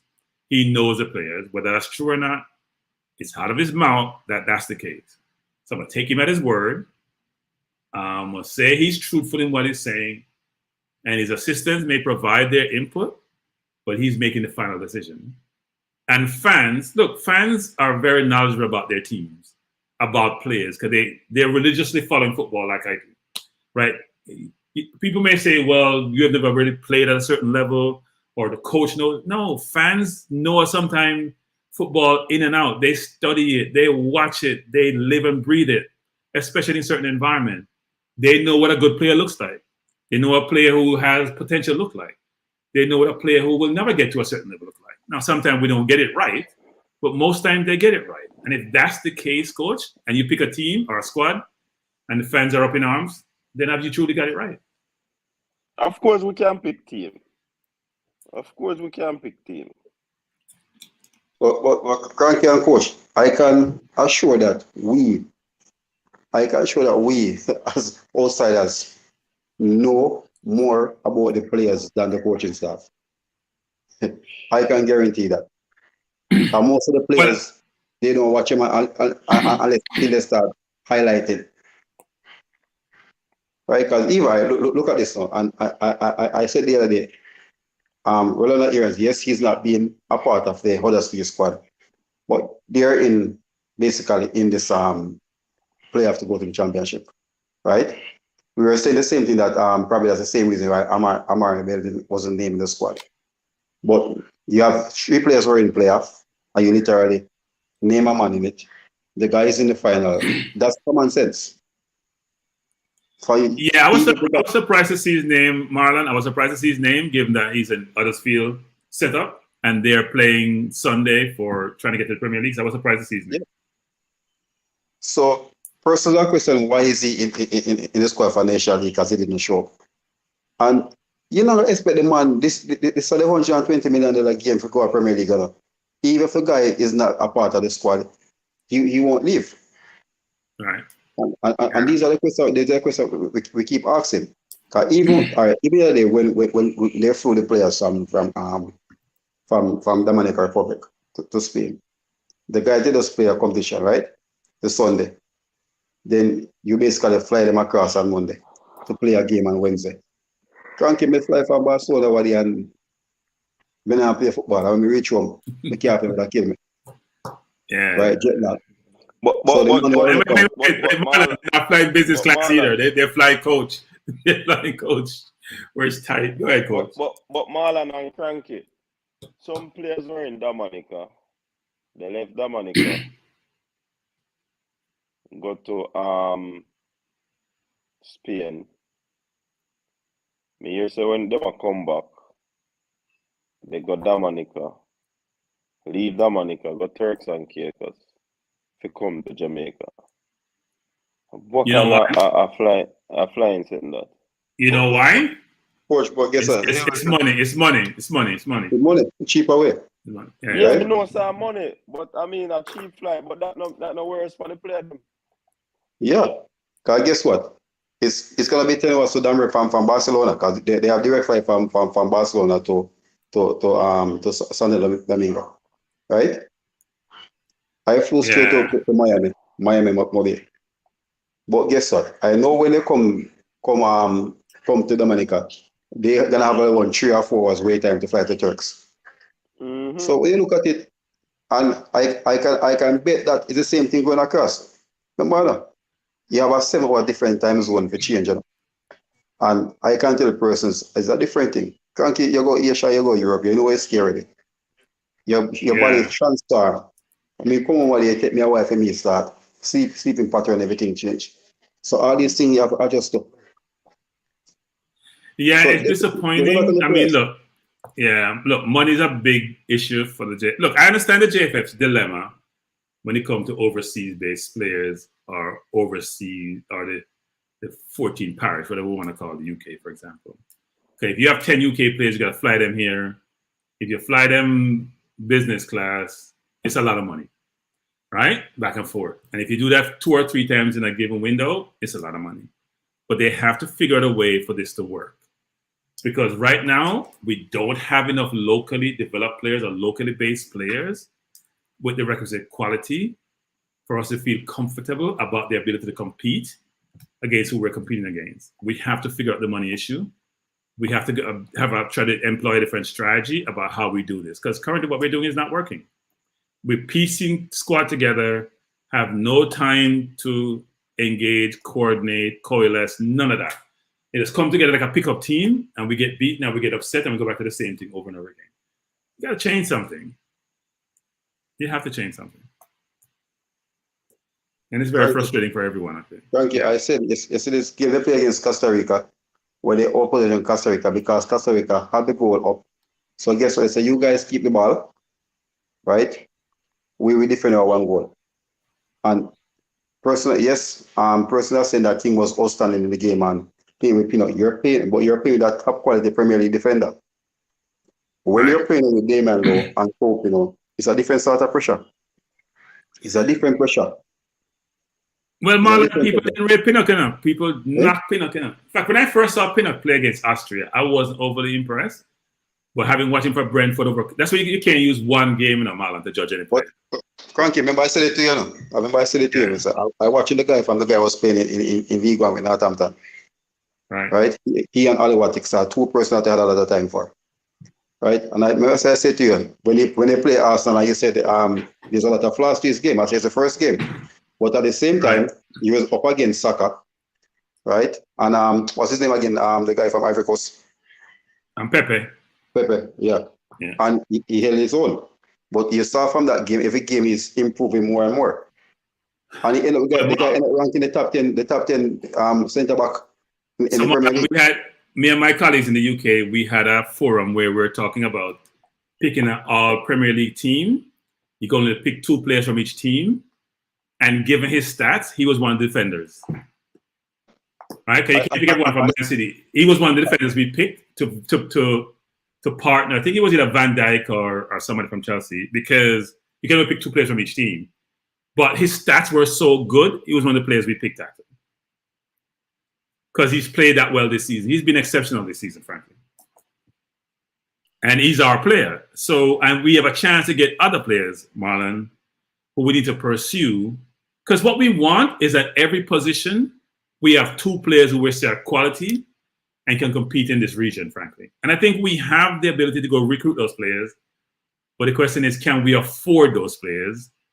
Given what it costs to transport them back and forth, to put them in accommodations, can we afford those players? And if we can't, we got to figure out a way to do so. Because what we're doing today is not working. We're cranky. And this is where sponsorship comes in. Right? We have 2 major airlines that flies from the UK, Virgin and British Airways, right? This is when the federation should try now, the marketing department goes out and try to get this guy for sponsorship. I remember back then, when the Jamaican band players were coming from UK, they had sponsorship from British Airways, right? When in '98, they had American Airlines on board. So that's one thing. That's one thing they need to work on, right? When USA and when Panama is coming into play, Panama have Copa Airline, and then somebody asked me, say, where does Panama get money from to spend on their players? I asked him what is one of the most marketable. What are the most marketable? I asked him if he heard about the Panama Canal. Panama national team is sponsored by Panama Canal and Copa Airways. Those are the 2 main sponsors. Copa is one of the biggest airline companies in the Americas. Panama Canal is one of the biggest business in the world, right? For a little vessel to go through Panama Canal, you're looking at 850,000. You're talking about yacht, not the mega cruise line. So their sponsorship is there. You know, so 2018, Panama spent more money than US and Mexico. Because they try everything. They brought Portugal over to play a friendly match. Right? And when the guy was here, the Valles was with the rest, and the guy is mad. He's wasting the country money. But they end up reaching the World Cup. They're not the mighty US out. So they have their resources. Yeah, and look, we're a small nation. We only have, say, total about 6 million people, maybe 3 million active. But we got to do a better job of how we pool our resources, how we use our intellectual capital to try to have a better football program. We keep referring back to 98, and I'm exhausted by the 98 perspective, comparison, reflections. It's 22 years since, 24 years, frankly, since then. Move on. You know, and we have some of the same people in the administration since then. And frankly, they have exhausted the old methods and they're not coming with any new methods. So if I would say if you're in a role and it's not working, then you got to change. You're only as good as the head of your organization, you know, most times. You sometimes get lucky where you have great product, but the administration is not that good and it's still successful. We don't have that luxury. We need people who are innovative, thoughtful, deductive to help figure out ways for this program to be successful. And so far, it's not working well. Well, Cranky, even our local national league, right? In the early 2000s, 2003, 2004, we saw a lot of players went straight over. All of them went and been starters, right? Bibi was the one who opened the door, right? Then Teddy Johnson followed him and went straight into Bolton side, made his debut against Arsenal, man of the match in the game. That's Saturday. Next week against Liverpool, man of the match. The guy left from Tivoli Garden went straight over. Fuller went over, right? Because Simon Charlton had a back injury, didn't go through. But he went to Hearts, made his name there, then Crystal Palace. You see, Claude Davis went straight to Preston in the starting lineup. Omar Daly went to Reading, right? We don't have those players now. We saw Rudolph Austin left from here, went to SK Brand in Norway. Shelton went to Helsingborg. The quality is not here, Cranky. And the players, I said, these guys are good. But I would say, Marlon, it's twofold, right? We've exported more players than we have in the past. So a lot of players are overseas, right? We have much more players overseas than then. So a lot of players overseas. And secondly, you have more competition because those leagues are now sourcing the world for talent. Sometimes we had more access. We were English colonies, so I think we had more access then. You don't have that same level of access now. You know, everybody's sourcing talent and parking talent in different countries and try to pull them into those major leagues. So you're right about that. It appears that way. I'm always questioning if that's the case, given how much talent we have exported. So, for example, a player like our goalkeeper, right, who plays for Philadelphia, who maybe could play in some of those leagues, choose to stay in the US because he get compensated really well. Yeah, he's okay there. And I'll say to the person, probably after the World Cup in 2017, when they went to the final, when Tapa brought him to the final, if because of the ranking, I think probably at that time he would have gone to the UK. But afterwards, I think with his age and stuff, right? Even last year, person we're talking about, teams are looking at him. But you're comfortable, your family is comfortable there. While since you move, you're the top keeper in the league over the past 3 years. So I understand his point from that want to make a move. And even with Nicholson, who was done really well in Belgium, is now in Russia. I'm sure he probably could have gotten a move to England. Maybe not Premier League, but at least the Championship, given his performance. But monetarily, it may be better for him to frankly go to Russia, where he get a chance to play Europa League or even, in some instances, Champions League and get more exposure through that means. So players are getting exposure. Yeah. I said to person, I said, had he stayed in Belgium, I can assure you, he'd have probably get at least 22 to 25 goals. But at the same time, when a Spartak must have come calling for you, Cranky, right? Who's enough giants in Europe? You're not going to turn him down. And what they offer for him, because there were rumblings going around with Everton, which I didn't take nothing to that, Newcastle and Burnley. But I think with the embargo they threw on the Russian team now, that kind of stifles his progression, because I really wanted to see him in the European League. I really wanted to see what he'd have brought to the table here. And for you to go in the Russian League, especially in the winter, Russia winter is different from the rest of Europe winter. We know that. And he went and hit the ground running, scored a hat-trick on his debut and everything. And I have seen improvement.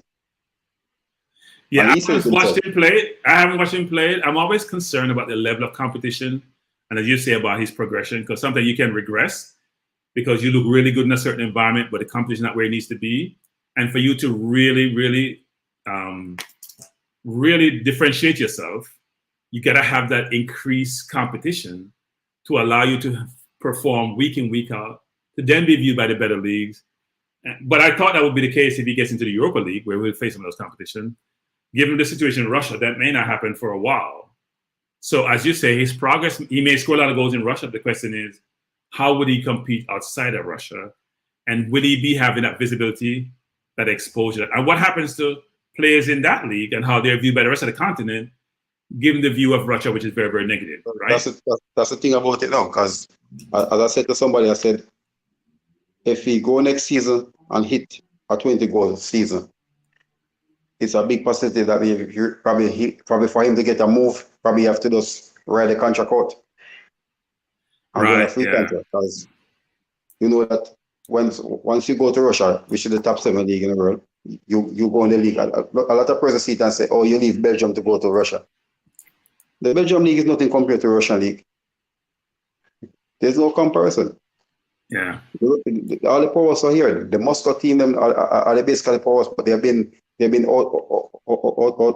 outrun by since Rubin Kazan and all these teams, Zenit St. Petersburg. The money pumping in this team, and they're getting CSK Moscow. All of these teams, Lokomotiv Moscow, right? Yeah. All these teams, so the quality is there. Remember, most of the Russian players, unless there's a big money coming for them, they don't leave out the country.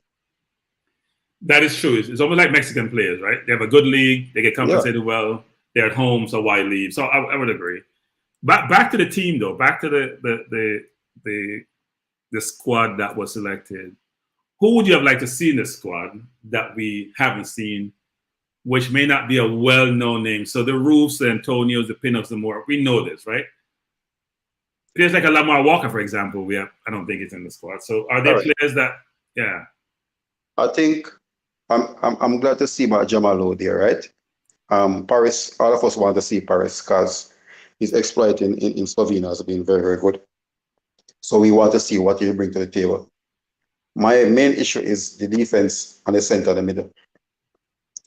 I don't see Speedy having it. The thing about it, Suriname, they don't have the 2 old longer in center midfielder who take her out the turn, right? Besiso and Cherry is there, but they brought in a younger player. Not as the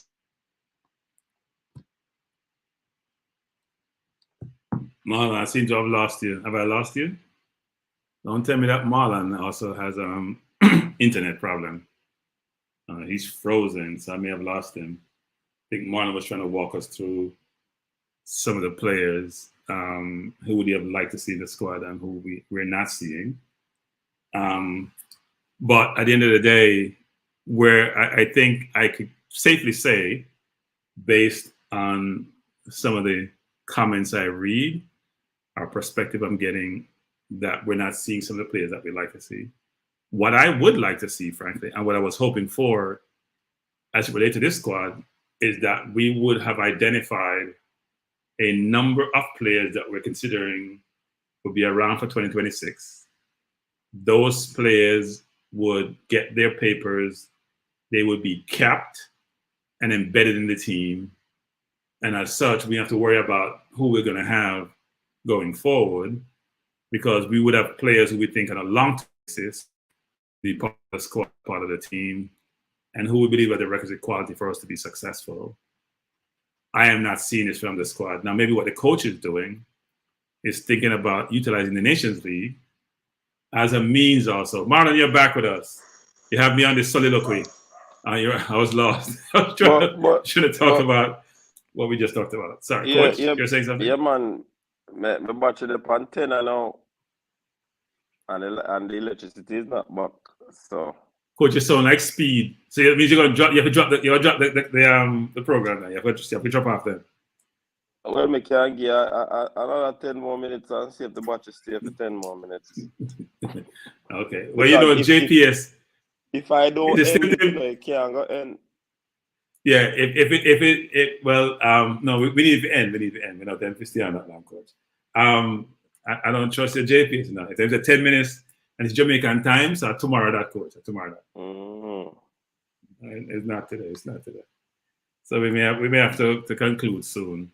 But I would just say, coach, as we were talking about earlier, which is the squad is not what we wanted to. Well, the squad is not in line with our expectations, right? And my hope is that the coach has seen enough in some of these locally developed players that they have the skill set to do well in this round robin tournament against Suriname and then subsequently against Mexico. But people don't seem pretty optimistic, especially given defensively. So defensively mean my keeper, my defenders, and the center of my midfield. And the question has been asked is this it, frankly? Did you drop, coach? No, I didn't hear enough. No, I said the concern that people have mainly seem to be about the defense. So we don't have the Antonio, we don't have the Roofs of the world. But the question I see that pops up a lot of times around, do we have the quality defenders? Give him no more, no Pinnock, no Greg Lee, that's going to allow us to be effective defensively when we go into this tournament. Yeah. This thing is, I think one of the ABCs of I don't know if it is still, but I mean, you have learned it over the years that you have to have solid defenders.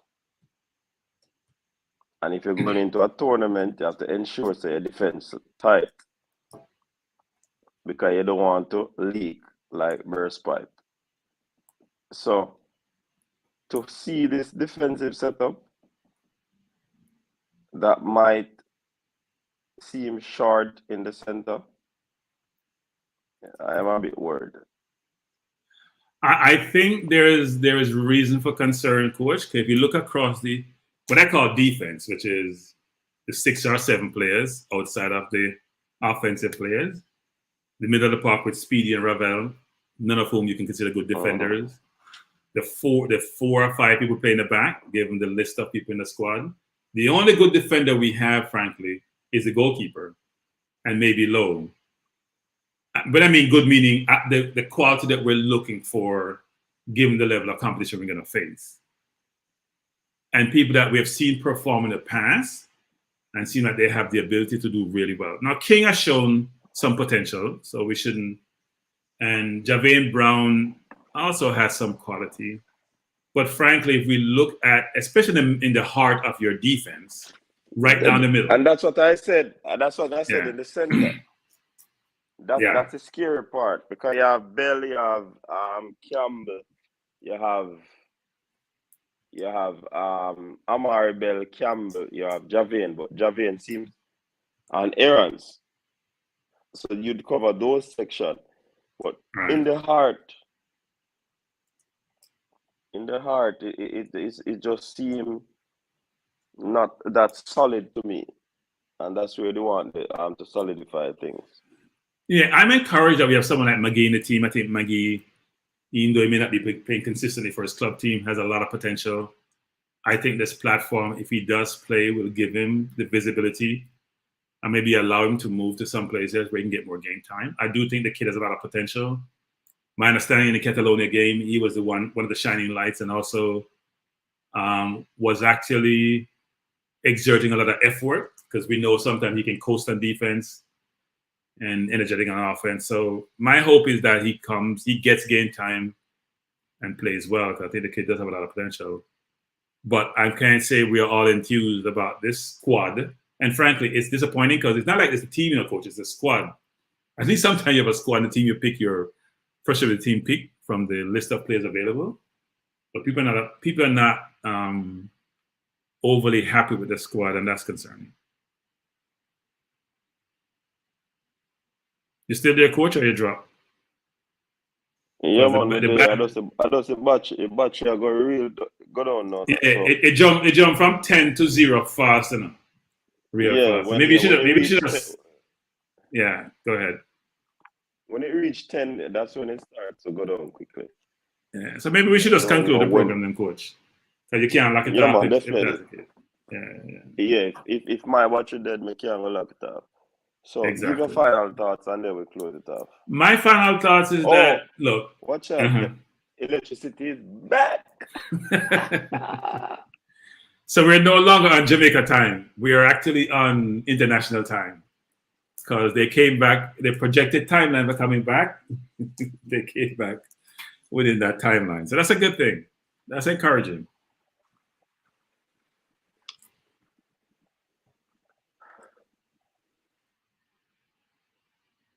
I hear Ricardo say, he disagreed with me about Javain Brown being ready. I never said he was ready. No, I said he has some capability. There's a difference between what you deem ready, which is the complete package, versus the person has certain attributes, which suggests that they have certain potential. So I'm not going to say the word ready to me in your term, I would assume, mean that the players are, is the complete package. I'm not saying he is at all. In fact, he has to learn to be more. There's a lot of things he needs to work on. I won't go through the list. There's a bunch of things he needs to work on, but the player has some potential. Coach, are you there or are you dropped? Are you trying to connect to the traditional needs? I'm trying to connect to the next. Yeah. Okay. So give me a second. Okay, no problem. Let me see any other comments I see here. Someone said Dylan Bonds over Blake. I don't think that's going to happen. I must admit, I know people knocked Dylan Bonds actually before this last Catalonia game, but I was encouraged with Dylan Bonds that I saw in Japan and some of the saves he made in Japan, where we're getting annihilated. And even though he may not be playing for one of the bigger teams in England, I did think the kid, well, he's not a kid anymore. I did think he showed a lot of qualities and potential. So I'm encouraged to hear that he's played well in that game, even though we got 6. And you can imagine that one of your best players was the goalkeeper, you got 6. It's a good thing I haven't seen that game. I'm glad I didn't see it. It's not good. Coach, Eagle Republic said you need a generator, and he's going to contribute to you getting one so you can have this program on a continuum. So Eagle Republic, I'm sure you can give him some of that, what do you call it, on YouTube where you donate funds so the coach can get a generator so we don't have him dropping off going forward. So if you're going to make a suggestion about what somebody needs, help them acquire what they need. Someone saying, Sabrina Patton is saying, Bonds better than Blake. What do you mean by better, Sabrina? Is he a better shot stopper? Does he command his area better? Is he better playing out from the back with the ball? Is he a better distributor? What is the differentiation between the two? I think Blake has shown over the years, and his resume speaks for itself, that he's one of the better keepers in this region. We all agree that playing with his feet is not his best attribute. In fact, it could be a detriment, frankly. But between the sticks, in terms of preventing the ball from going to the net, there's few actually in this region. Maybe a Navas, maybe one or two of the U.S. goalkeepers. He's one of the better goalkeepers in the region. So I'm not going to say Barnes is better, but I don't think goalkeeping is our problem. In fact, that's the least of our worries. And you notice in none of these discussions have we emphasized or talked a lot about goalkeepers. Our focus mainly, and not even about the forwards, frankly, given that we have a Lowe, a Blake, a Nicholson, the focus has been on the defense and the CDM position. Now, I hear people talking about we should bring back Anthony Grant. I think Anthony Grant, like Haka, has run its course.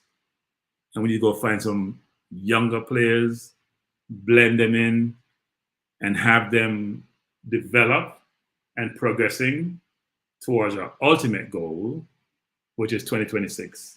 We have to get to a point which is between 2 years before 2026. We have maybe 15, 20 players who we're very comfortable with, and we're only supplementing those players. We can't get to 2 years from the World Cup, the next World Cup, where we're still funneling 30, 40, 50 players, whatever it is, and we seem like we have no organization, no construct about how we can operate. We have to have, most teams, if you think about it, have a certain number of players who, you know what, are embedded in the team, and they're just enhancing and supplementing those players. Welcome back, Coach. Yeah, man. Thanks, Cranky. And thanks to the persons who stick around when when JPS put us in No, darkness. I think most people stick around now. See 150 people on the live, so people stick around Yeah, man. because they couldn't see you, they could hear you. So Yeah, definitely. People them say Cranky, you must be careful or you talk about Grant unless Cataract hear you. the only person I'm afraid of is Cranky. That Because sounds good. so I have no problem debating Cataract about his Anthony Grant and what he brings to the team. Anthony Grant was a valiant servant for the country. He came in, did a good job. But like in any situation, that has run its course. We need to get younger players. We need players who are going to be staple in the team going forward, who have long term, or want to be with us long term. We can't keep going back. So if a player right now, it's just like coaches like the debate about Ronaldo at Man U, even though he scored all his goals this year, people are saying Man U need to move on. A lot of people are saying that. They're thinking more long term, not short term. And right now, the goal is 2026, not now or tomorrow. So if he wants to be a coach and join the coaching staff, that's fine to help. But right now, I don't see him in the team. Plus, he doesn't have the legs he used to anyway. So from a playing standpoint or futuristically, what your strategies and what you're trying to accomplish, I just don't see Anthony Grant in the team. So I can debate anyone about that because I'm confident that it's the right approach not to have him. The question, though, is if you don't have him, who's in that situation, who's in that position? When I look at the squad, I don't see one real CDM in there. No.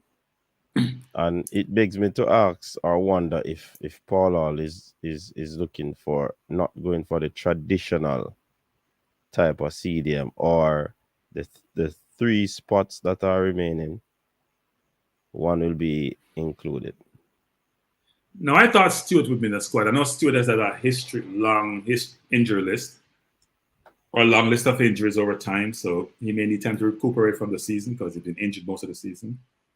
But I thought he did okay when he came for the last window when he played in World Cup qualifiers. Had one good game, one game not so good. So I thought he would come back and be in the squad. But then again, we have no idea as to who is in the team, why they're in the team, and because the JFF is silent. Yeah, lack communication. Yeah. And that needs to be fixed. Yeah. It can't be a situation where the fans are left to speculate because you don't tell us. I think Paul Hall should come out and speak actually, because when I listen to other FAs and discussion about teams, a lot of times the coach is the one who's the face of the organization, who comes out and speaks to the general public about team selection, why certain players may or may not be in the squad, things of that nature, what's happening around the team. So I think that, I don't know if Paul Hall is on the island where he is, but I think the traditional media should be pushing him to come out and speak to us actually. Mm-hmm. And by the way, Coach, I'm still perturbed that your guest from Sportsmax still hasn't indicated in any forum why the traditional media don't pressure the JFF, right? They're not pushing the JFF. They're not what? I think that's important. They're not challenging the JFF or pushing the JFF or, bringing some of these things to the forum, which is bringing those traditional to the general public. Yeah, whether it's Sportsmax or TVJ or all of them, actually, they're more traditional media. Mm-hmm. I don't see where they're pushing the organization to get better. They sometimes complain like we do, but I don't see where they're pushing them to get better. In these forums, we'll talk about bylaws, we'll talk about their constitution, we'll talk about how they operate. And obviously, we have more time in these forums to do so. But I don't see where some of these things are. We're talking about their financials and where they are, where they're not. I'm not seeing that in the traditional media, actually, to get that transparency.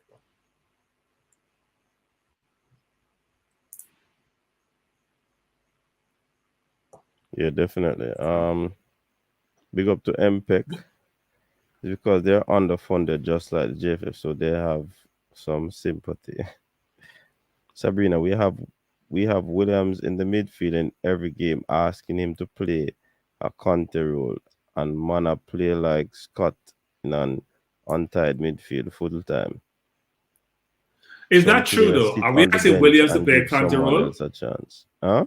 Are we really asking Williams to play a counter role? I've never heard that. We don't play a single pivot. In fact, I don't know what we play sometimes, frankly. Said double single pivot, but I'm not sure we actually play a Conte role because we know he's not the best defensively.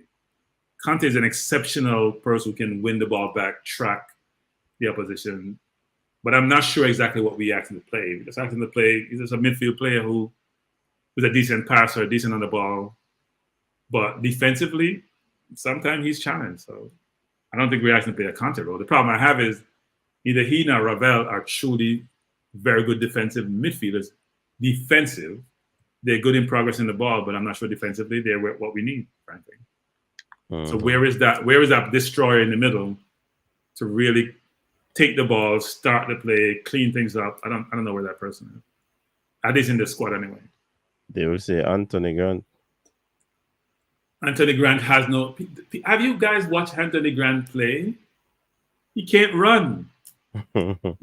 He can't. Most balls he gets, he shields it, gets fouled, and start the play over. How many balls has he take on the half turn, on the turn, dipped his shoulder, move upfield, create space between him and the opposition when we are pressed to then be able to put the other team under pressure? Tell me one game you see him get a ball and dribble past players or move the ball upfield or make a 15-yard pass between the lines, split the defense. Please indicate to me where you're seeing that differentiated quality, like you see happen with a Partey or with a, Rodri from City or with a Fabinho from Liverpool. We're just naming players who people know who can do certain things, have certain or a Kante, for example, where he's all over the field. Anthony Grant can play in a spot, in a certain circle, in a certain area. He doesn't have the leg to cover like he used to way back when. Mm-hmm. I know people are enamored with Anthony Grant and his capability and what he had done for the team. And we all agree that he did yeoman work, but he can only play in a certain spot, frankly. He doesn't have the leg to provide the cover or the athleticism in today's environment to be what we're looking for. Let's go out and go find a player like a Lewis Baker and convince him to come play for us, who we think have some of those skill sets. But harping on a 38-year-old to come save you, I'm not sure that's the answer. At least that's just my opinion. And people can differ, but that's my opinion. Because somebody is saying that how old is asking the question. How old is what's his name? Danny Alves. So you can't use age as a factor. Why do people pick out these exceptional things as a comparative and as the basis for comparison?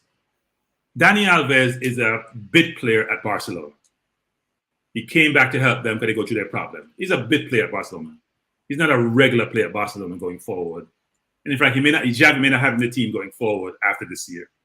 He's 38 years old. And sometimes it's not about the age. When you reach 38, sometimes it's about the age, but sometimes it's not. It's about your contribution and what you bring to the table. And what I'm saying, though, even though Anthony Grant still have ability, what we need is not what he provides. And you may differ from mine. I'm not saying we have to have consensus on this view. My view is not what we need. Your view may be, you know what, Cranky, you're missing the big picture. He's the best that we have. We should still use him. I think you got a plan for the future. And right now, we need someone who is younger. We need someone who has the potential or is at where we need him to be currently, to be in that position, to be in that role. And Stewart may fit it somewhat. I think Stewart needs to cover more space. I haven't seen Jordan Cousins play. I heard he wasn't that good. Again, I'm going to say to people, do not judge a player based on one game, especially where we have done well. Look at, we go back to the Austria game and how poorly we look against the US, and then we got 4 in that game, and how people are treating Pinnock. And yet Pinnock turned out to be one of the best defenders in the Premier League, which is the best league in the world. And then people, including yours truly, was saying when I first saw him, he didn't have some of the skill set, was a small sample size. and the stats don't lie, he was one of the best defenders in the Premier League, period. So let's give people a suite of games to judge them. Don't use any one game to judge them. I haven't seen Jordan Cousin. I haven't seen him play that much. I didn't see him in the Catalona game. But let's bring in some younger players, whether it's a Jordan Cousin, whether it's a Stewart, to Lewis Baker. Let's move on from the old feet we did with Haka. I think Anthony Grant is next. And Grant, we appreciate what you did. You played really well for the team when you came in. Came in pretty late in your career. And it's appreciated, but we have to move on. We have bigger fish to fry. You think? Yes. 2026 is our goal. Let's get the team together, build chemistry, build familiarity, build cohesion, allow people to get to know each other, understand how each other play, implement a style of play. Let's get the team together for 2026. We have 4 years to do so. We have enough young players in the squad and can add additional players who are coming through. Maybe players who are 18, 17 now, who will develop by then, and we add them and supplement what we have. But let's go out and get those players from wherever they are in the world and embed in this team. Let's stop doing this willy-nilly thing of picking up players as we go along as if they're leaves on a tree and can't get what we need, a cohesive unit to play together. All right. Night, everyone. Night, Mr. Cranky. Night, Coach. Night, all of you. Bless us. Well gone, Siobhan. Yeah. Siobhan, So, good night. yeah, while we agree with you, Mr. Cranky, that we should go to get these players, but we have to sit with the reality. Based off reality, it doesn't seem as if the persons that are in charge want to do that. They don't seem interested in getting the players who we may deem as good enough. It seems as if they are more bent on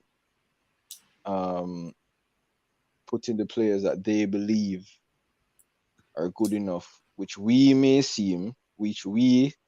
believe or don't have the technical capability to keep up with the rest of the world.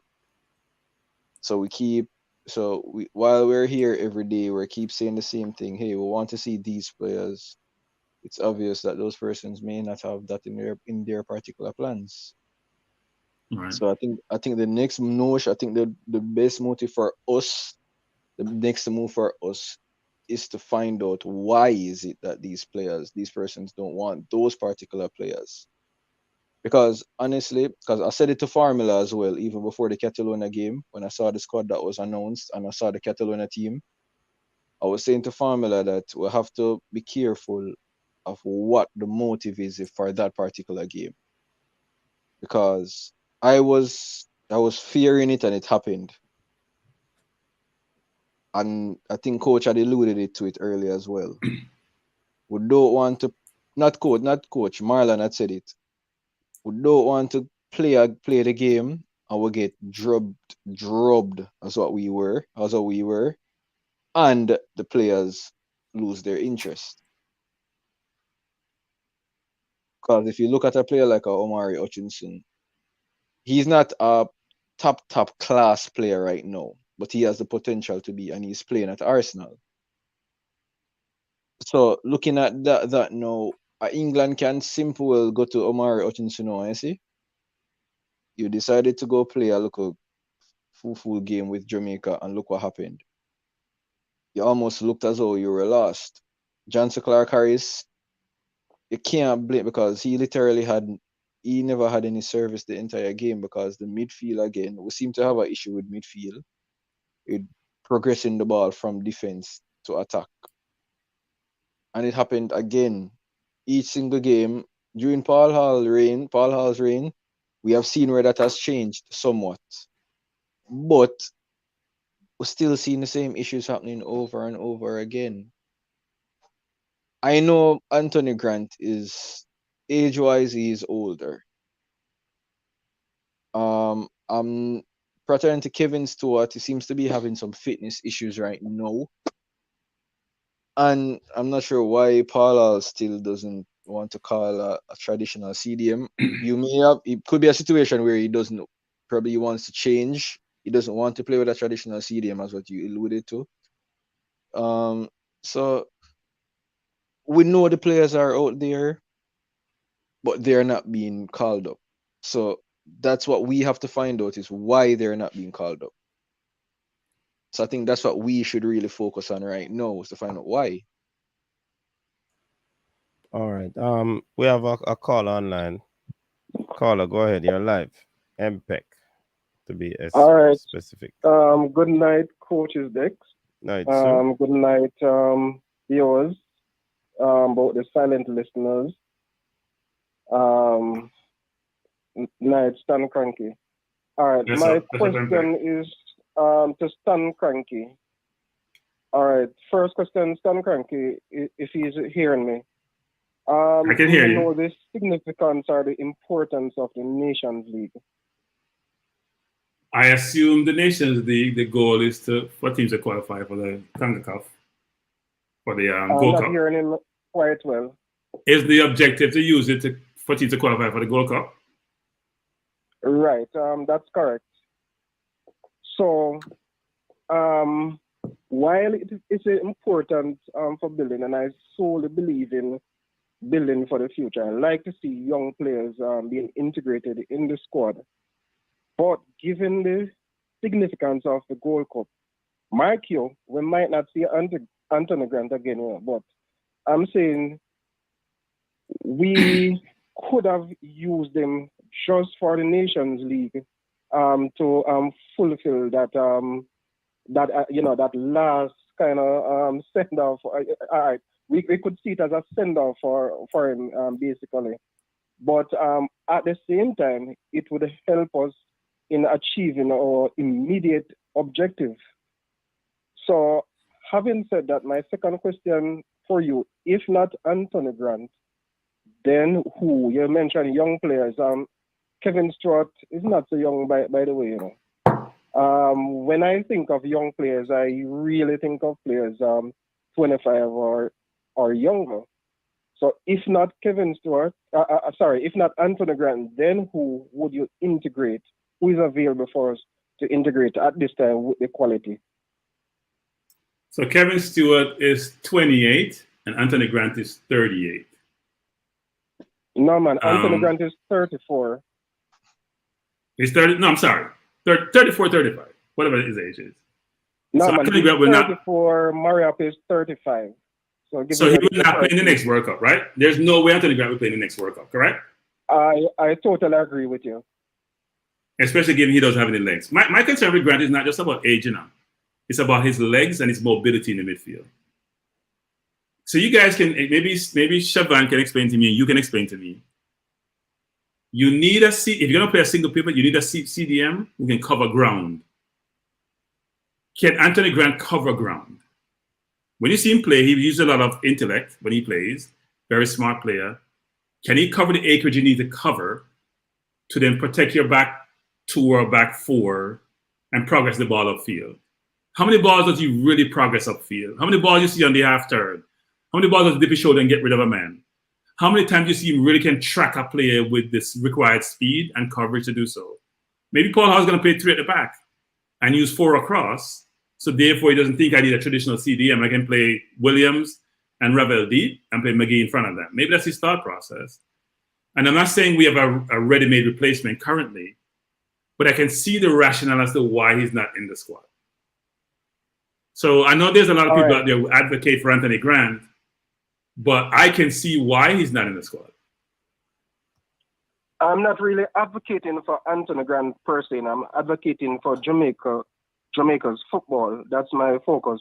Because I don't have any ties to Anthony Grant. You know, I don't have any sentiment as it relates to a particular player.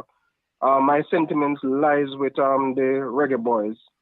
So you might not have watched Chelsea football much, but you must have heard about Conte and Jorginho.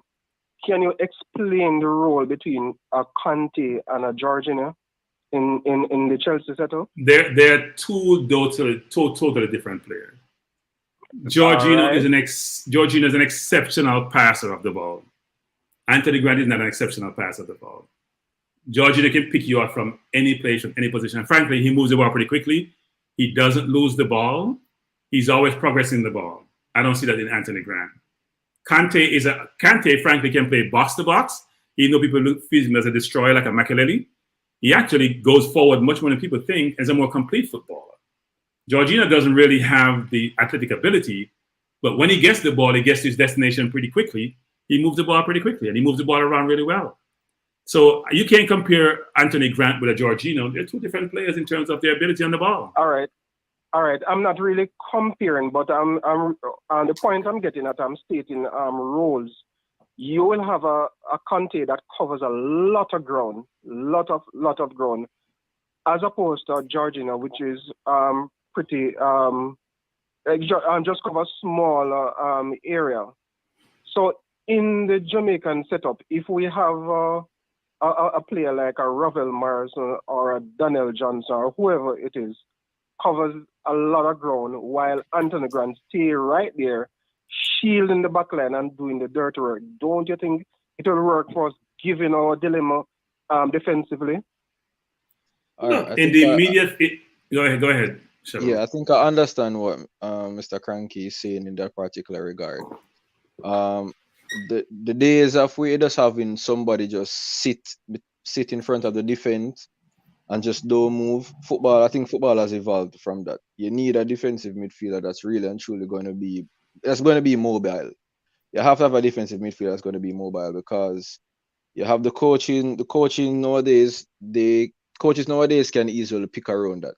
If they know that you have a defensive midfielder that's going to be just staying at the middle, you just play the game to the wide. You just play the game wide and you force him out of the game, because he's going to always be in the middle. So I kind of get what Mr. Cranky is saying in that particular regard. Paul probably has a system where he does not want that traditional defensive. He wants to have a mobile defensive midfielder. Hence the reason why he probably wants Speedy, because Speedy, as much as me personally might bash Speedy, he is actually quite mobile. The only issue with Speedy game to me is just that he lacks the fundamentals. He doesn't pass the ball well, he doesn't control the ball well, he doesn't read the game well, and his off-the-ball movements is poor. But he's mobile. Shaban, I'm going to stop you right there, Shaban. Look at Speedy's stats. His passing percentages are always pretty good. Now, the question is, how much does he move the ball forward versus side to side or backward? Yeah, that's true. No, that's what I mean, you know. He's not really creating anything. He's just basically, majority of his passes is to the side or to the back to the defense. Because I've always said this, I think when Speedy plays against teams that high press, he struggles. And that again, it goes back to the awareness. Because even his reaction time, I think he has a poor reaction time. The same side that he gets the ball, he tends to pass back that ball to the same side. He doesn't have, I don't think he has the ability to turn in that quick motion to create that particular danger pass. As what my favorite defensive midfielder has always been Yaya Toure. Because when Yaya gets the ball, you can't get the ball off him. He's not fast, but when he's dribbling, you can't take the ball from him. That's my type of defensive midfielder that I always wanted for a Jamaica team. But we don't have it. So I think the reason why persons like Cranky may be calling for a grant is because of the job that he has done. Persons have seen an improvement in our midfield whenever he's playing. So you can't really bash persons. And Fresh, I know as you say, we are singing the same tune, but it's just a reason. Over the years, we have seen poor defensive midfielders. So when persons see a good one, they want that to continue. So that's the reason why I think persons may be calling for grant more than ever. Look, as I said before, my views on Grant is not to knock Grant. I am thinking more prospectively about where we're going, what we're trying to accomplish, what we need to do. And I don't think Grant is part of the future. Now, Empet make a good point, which is in the immediate situation, in immediacy, should we use Grant given the goal of the nation? The goal we're trying to do is get to the Gold Cup, right? And the Nations League, if we do, will allow us to do so. So I can understand that. And you're right about that, Siobhan, which is when Grant has played, we have done okay or we have done well, right? He really hasn't had bad games, nor has it been where he has played and we say, you know what, he hasn't played well. I think there may be 1 or 2 games he didn't play well, but most of the games he played, he's done okay or done well. But I am thinking more prospectively going forward and say, you know what, we got to find some younger person who better fit what the coach is trying to achieve. because I'm not sure Grant is going to be here going forward to do that. And frankly, if you watch Grant in his younger days, I didn't watch him younger, but I watched some YouTube clips of him. It's not the same Grant. He can't run. I keep telling people he can't run anymore. I think it's a joke. He's a player to clean people up, cover, sideline to sideline. He doesn't do that anymore. He stays in the middle. He gets the ball, he gets fouled, and he moves the ball forward. He can't even progress the ball very well anymore. He doesn't have the legs. No, I get that because I can see it.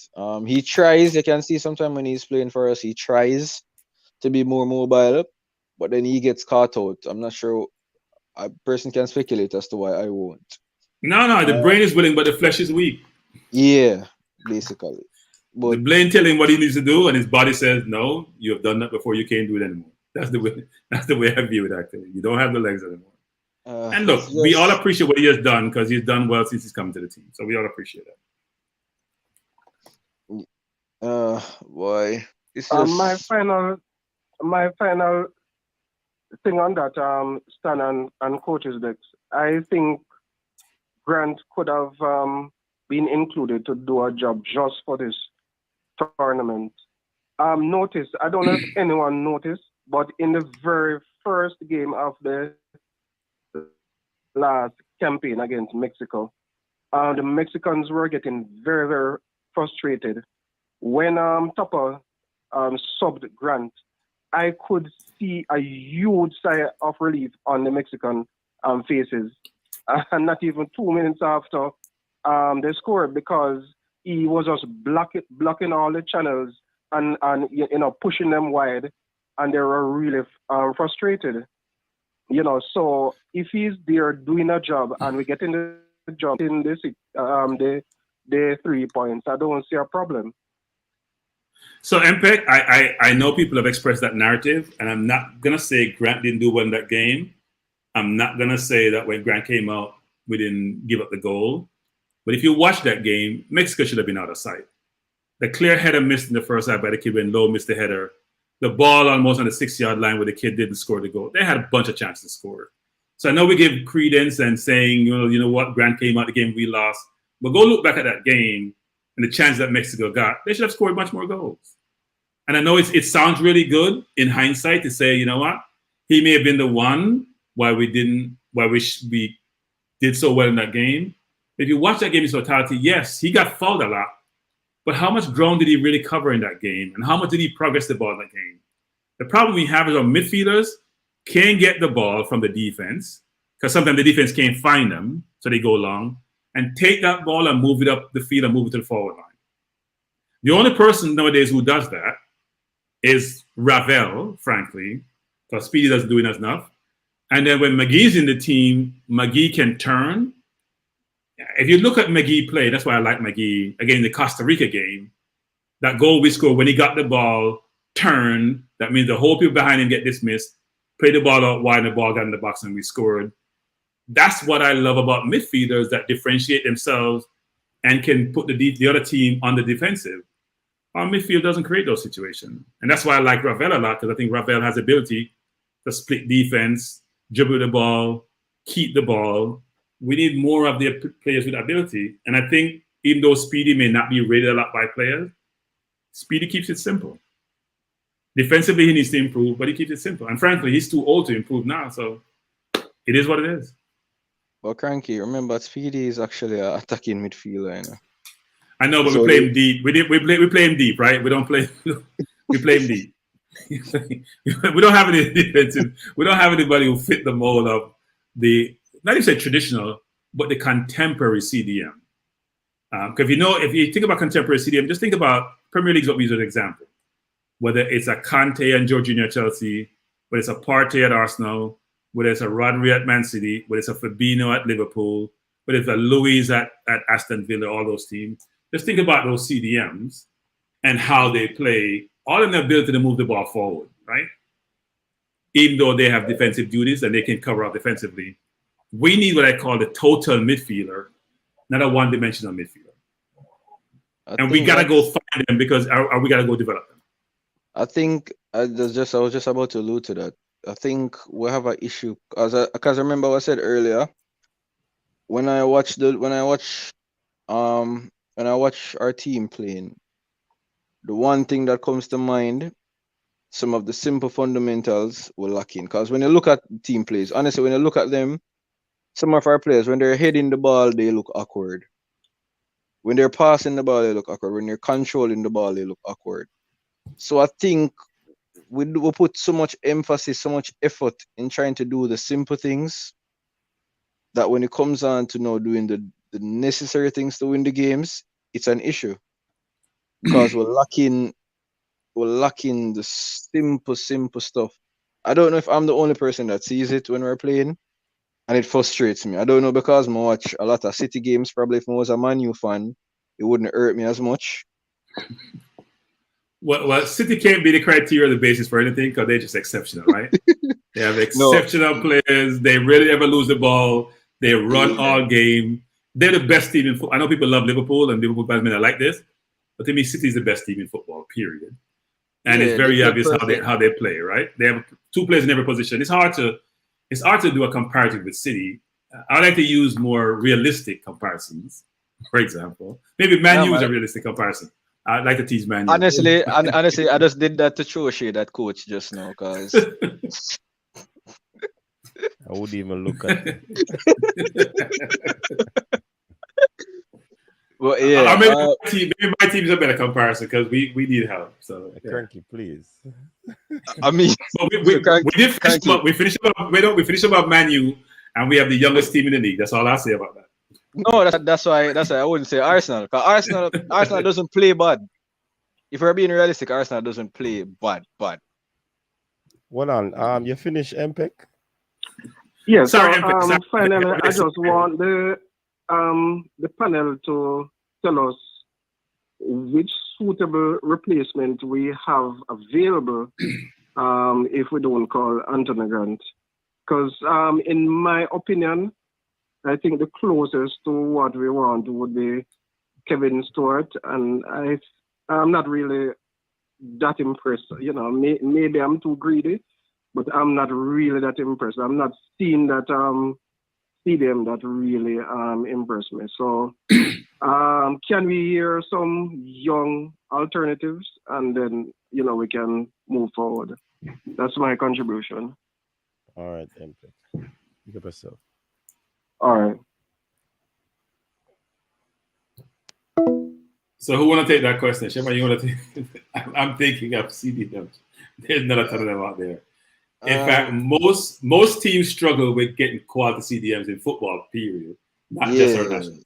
CDM is one of the hardest positions to get because it's hard to get that particular perfect player in the middle. But honestly, Cranky, I know you never really watched the Catalonia game. But to me, I wouldn't put a lot of pressure on Cousins, to be honest. Because this is how I know football is a really serious sport. When you look at I remember the first 20 minutes of the game, majority of Catalonia's attack was coming down our right-hand side, And where has been our weakest area for the past couple of years? The right-hand side of our defense. So Catalonia probably had done their particular homework and noticed that. Because most of the attacks, most teams attack us down our right-hand side. I don't know what is it that we can see. I think Zimenez, I am one always advocating for Zimenez to be called up because I think he's one of the potential, but Zimenez had a very poor game. Well, a few poor couple of minutes. I wouldn't say game. So I really don't know. Calling Ravel is good, but when you're going to call Ravel to put Ravel at a defensive midfielder beside a Speedy, you're basically exposing the defense. Do you agree? Yeah, so here's the question we should ask ourselves. Are there players in our setup who have the capability to play there, but play in a different position currently today? So one thing I realized... I have one, but... Who's that? Who's that?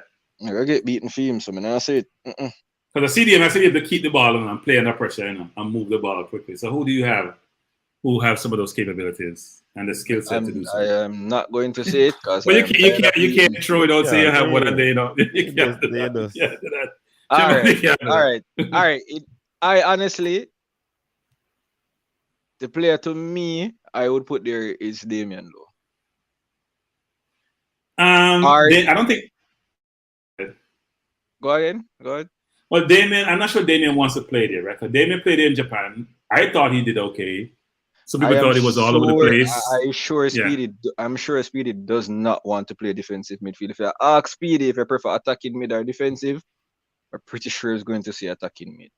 Remember, if you said to a coach, because remember, right now he may not have the fitness. That the Serbia game, to me, he played well, but the fitness. So all you have to do is say to him, say, all right, Damien, currently you yourself notice that we have a defensive issue because we don't have a really mobile defensive player defensive midfielder who can tackle. And that's what Speedy lacks. He doesn't tackle well. I would use the word tackle. I would use the word win the ball. I think sometimes, tackle means is a last ditch effort, read the play, win the ball, move the ball. Yeah. Right? So, yeah, that's a good fair point. I would put Damian Lowe even before the Serbia game, I was saying it. Honestly. I was saying it. I think Damian Lowe should be considered. And when I saw him play that game, I was like, I know he has the capabilities. Richard King, I heard a person saying that Richard King could be as well, but I think his reaction time when he's passing is a bit slow. I think he holds on the ball too much, and for a defensive midfielder, you can't be holding on to your ball unless you are it's like how a Busquets would have done it for Barcelona. Right. I don't think King has the capabilities. Like how a Yaya would do. I don't think King has the capabilities. He's a good pass off the ball for a defender because he's composed on the ball, etc. But I just believe Damian Lowe. As I said, guys, it's not going to happen. You don't have to bash me. It's just my personal opinion. I would prefer Damian Lowe because if you look at our centre-back pairings, when full healthy, we'll have a Ethan Pinnock, we'll have a Moore, even people might beat Moore. But the reason why people beat Moore is because when we're playing, we'll have a lot of pressure on our defense. Remember, no matter how good your defense is, if you have 50 different attacks coming, one of them is going to come in.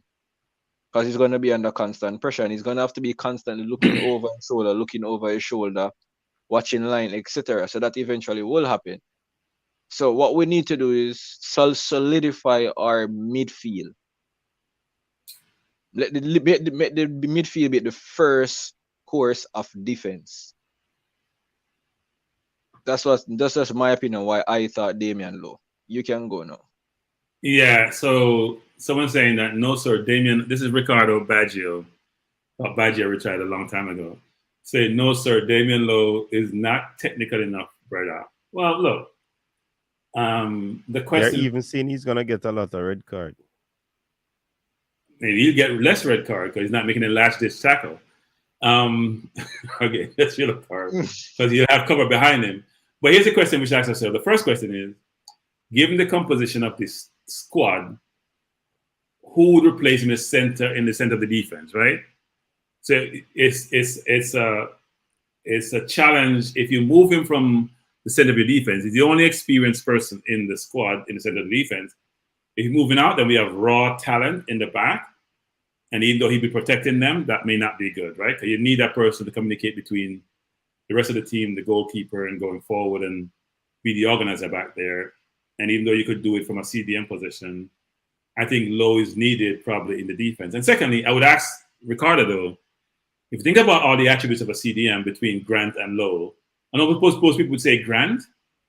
I think Lowe would do as effective job as Grant does, especially defensively, given the coverage that he provides. And Lowe can play football. I think sometimes he tried to pass the ball long too much and give it away. But I think you're right about the Serbia game. I thought he was effective in some respects, even though he wasn't as positionally aware as he probably should have been. But I thought he was effective in that game. And the whole question about who are the potential CDMs we have out there, apart from Stewart and Jordan Cousin, I know we have made mention in the past about Lewis Baker, who is not committed to us.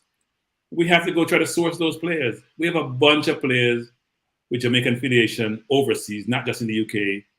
We have to have a better recruiting strategy to go identify those talent. And we may have to convert someone who plays in the defense or play midfield to be a CDM. We should go do so. The perfect example of a player who was deemed to be a waste of money and who was being bashed a lot about not producing was Joel Linton, who plays for Newcastle, who was a forward in Germany, bought for £40 million, was a total failure. By default, they played a game when they went down to 10 men. They moved him back into midfield, and there's a permanent stable in their team in midfield. It wasn't because the coach thought he was a great midfielder, even though some people think the coach was brilliant doing that. I disagree. He did it because they were forced to do so, because they were down to 10 men. He needed more defensive presence in the midfield. He put him in the midfield, and now he's playing extremely well there. So it was a situation where a forward, who was going to be a forward all his life, changed position and has been to be effective. So do we have other players who still have those capabilities, where they're playing the midfield today or playing the defense, and who can be converted in that position, given that we can't seem to find anyone out there who have the attributes we're looking for to play in the CDM position? We should think about that. If you look in this squad, we don't have a ton of, but that's what was talked about, right? Which is Richard King can pass the ball really well, even though he's young. He may have the composure needed. So I don't see why the coach wouldn't try him there. Try him in practice and see how well he does. But you have to figure out a way to have people function in certain areas, which may not be where they've played traditionally, if they demonstrate where they play that they have some of those skill sets to do so. Frankly, in Joey Linton's case, are we going coach, to say that he's going to be playing out of position? Well, you can only try him there and see if he's out of position, right? You're trying something, because right now you don't have an alternative. So you try him there and see how it works. And here's a question for everyone, which is, if you want to play Morrison and Speedy and McGee in the midfield, then you're not going to use 4 midfielders, so somebody has to sit on the bench. So if you put somebody else in the CDM, either one of those 3, and maybe one of the 2 between Speedy and McGee sitting on the bench, probably more likely is going to be McGee. But I would like to see McGee in the field actually playing more, because I think he's the best linkage we have between the forwards and those behind him. So I frankly, I don't have a good answer. I think Stewart was probably the best bet. Javane Brown. I would try Javane Brown on the bench. I hate to be that cruel, but I don't see Javane Brown as a midfielder. Not happening. Javane needs to. I think Javane has ability, but I think he needs composure. I think he sometimes lacks a position awareness. There's a bunch of things, but every player needs areas of development that they have. I think the kid does have some ability, but he needs more experience and he needs some more coaching. All right, but coach, we all agree that we have a problem. We're lacking in the defensive midfield role as a nation. You would agree to that, right? Yeah. So is it pertaining now? We have players out here that are being developed. Is it that our players are only being developed in an attacking sense? Easier to sell attacking players. So the main focus on development will be for the attacking players, not trying to work on the other positions itself. Because we produce a lot of attacking players each year, youth level, that we say, yo, this player has potential. But each time we look at those players are usually attacking players. From what I've learned and understand is that attacking players are easier to develop. So we don't want. All right, so it's just that the persons don't want the task, or is that we don't have the requisite development coaches to produce? Probably we don't have the coaches. Because I'm thinking about it, and we're talking about everybody that we're talking about as potential and Anthony Grant replacements, they're all persons that are overseas. Not necessarily say they're playing overseas, they're all players that are living overseas, to the fact that we want to change, we want to convert a centre back to a defensive midfielder. So isn't these are things that persons would look at and say, all right, we notice that we have an issue, so we're going to start see if we can start developing defensive midfielders. Probably them now look on that, brother. Well, Yeah, Carla, come in. one to Kevin Lambert. Well, then he's just parked, you know. Yeah, Lambert could I do a job, you know. What the man them say?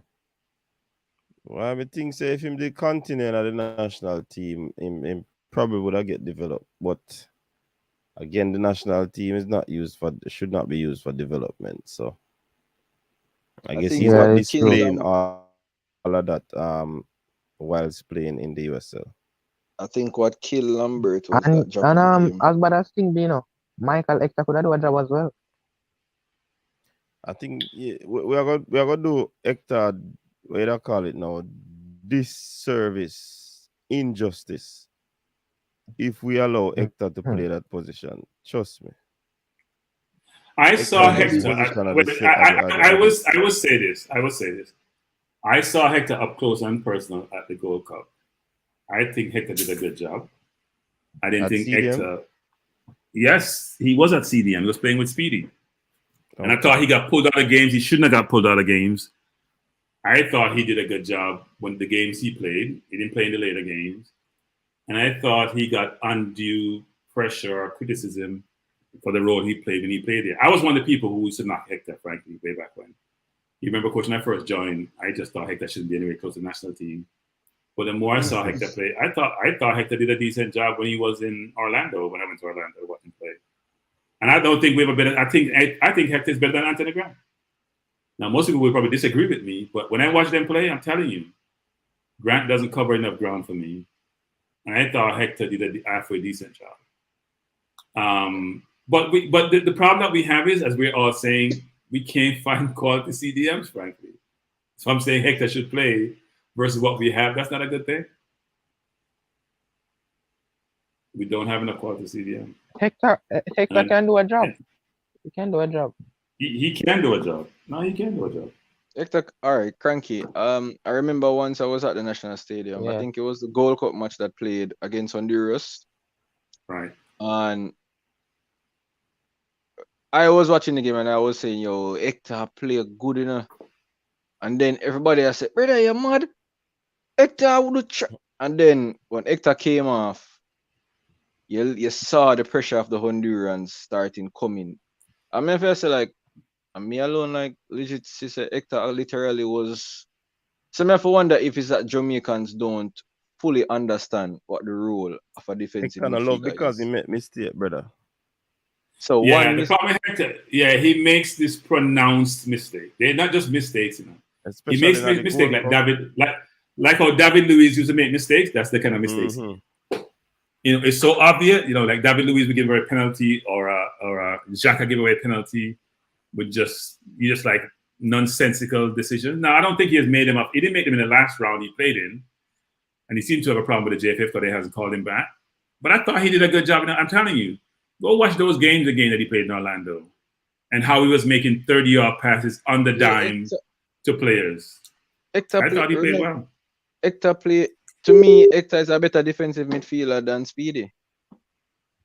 I think he would do a better job than Speedy because one thing, you're not going to easily bully Hector in the midfield because he already has that defensive mindset and he's not weak. He can stand up on his ball. And he has shown that he can pass out a football. And it's the reason why Winford Schaefer had so much trust in him. Because he was comfortable with the ball as a defender to pass out the ball. So I would pick Hector. The reason why I never said Hector earlier, Mr. Cranky, because it doesn't seem as though, I don't know if it's the rumors that were heard with Hector, if he's the one that doesn't want to come anymore, because he still seems to be active with the Jamaica with the JFF page. Whenever the players has to post something, Hector is one of the first persons has to comment underneath it. Even the Catalonia game, when the JFF had posted the squad, he had commented, he had posted, and I'm saying like this guy literally is still interested. So either he's not being called, or something happened that makes him no longer interested in coming, because he was one of our most loyal players. Yeah, well, it's no different than what we see with Amari Bell, right? Amari Bell was with the team, and then when the campaign started, he disappeared. And we heard some rumors about what transpired, and now we see he's back in the squad. So we have no rhyme or reason as to why players are in and out of the squad. And look, Hector's getting a lot of bashing from a lot of Jamaican fans, including yours truly, actually, even though I've come around when it relates to Hector, because I used to bash him quite a bit way back when, a year and a half ago. And when I see him play up close and personal, I get to appreciate what he brings to the team. You know, some people think he's clumsy, he's not mobile enough. They think about all the negativity that he brings to the environment he operates in terms of his playing ability.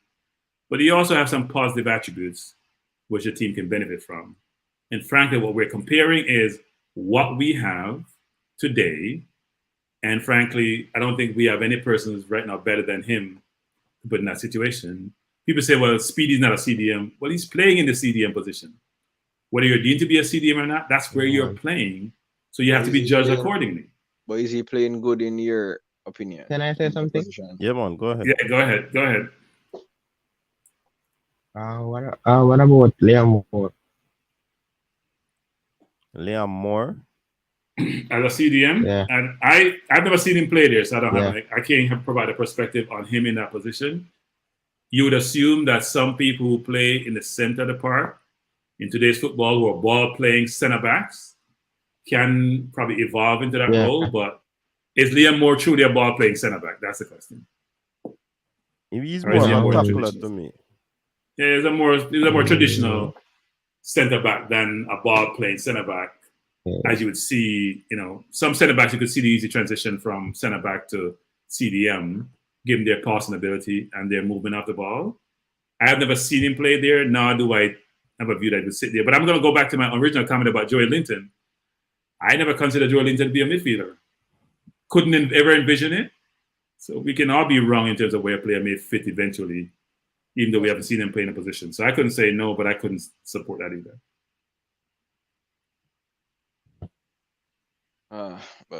So basically we have Lambert, Hector, Damian Lowe, Anthony Grant, Jordan Cousins.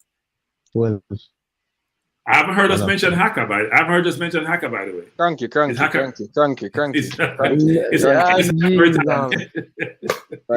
We're talking about possible CDMs. No, Cranky, stop it, Cranky. No, if you say Anthony Grant, then I have to say Haka, right? No. If you say Anthony Grant.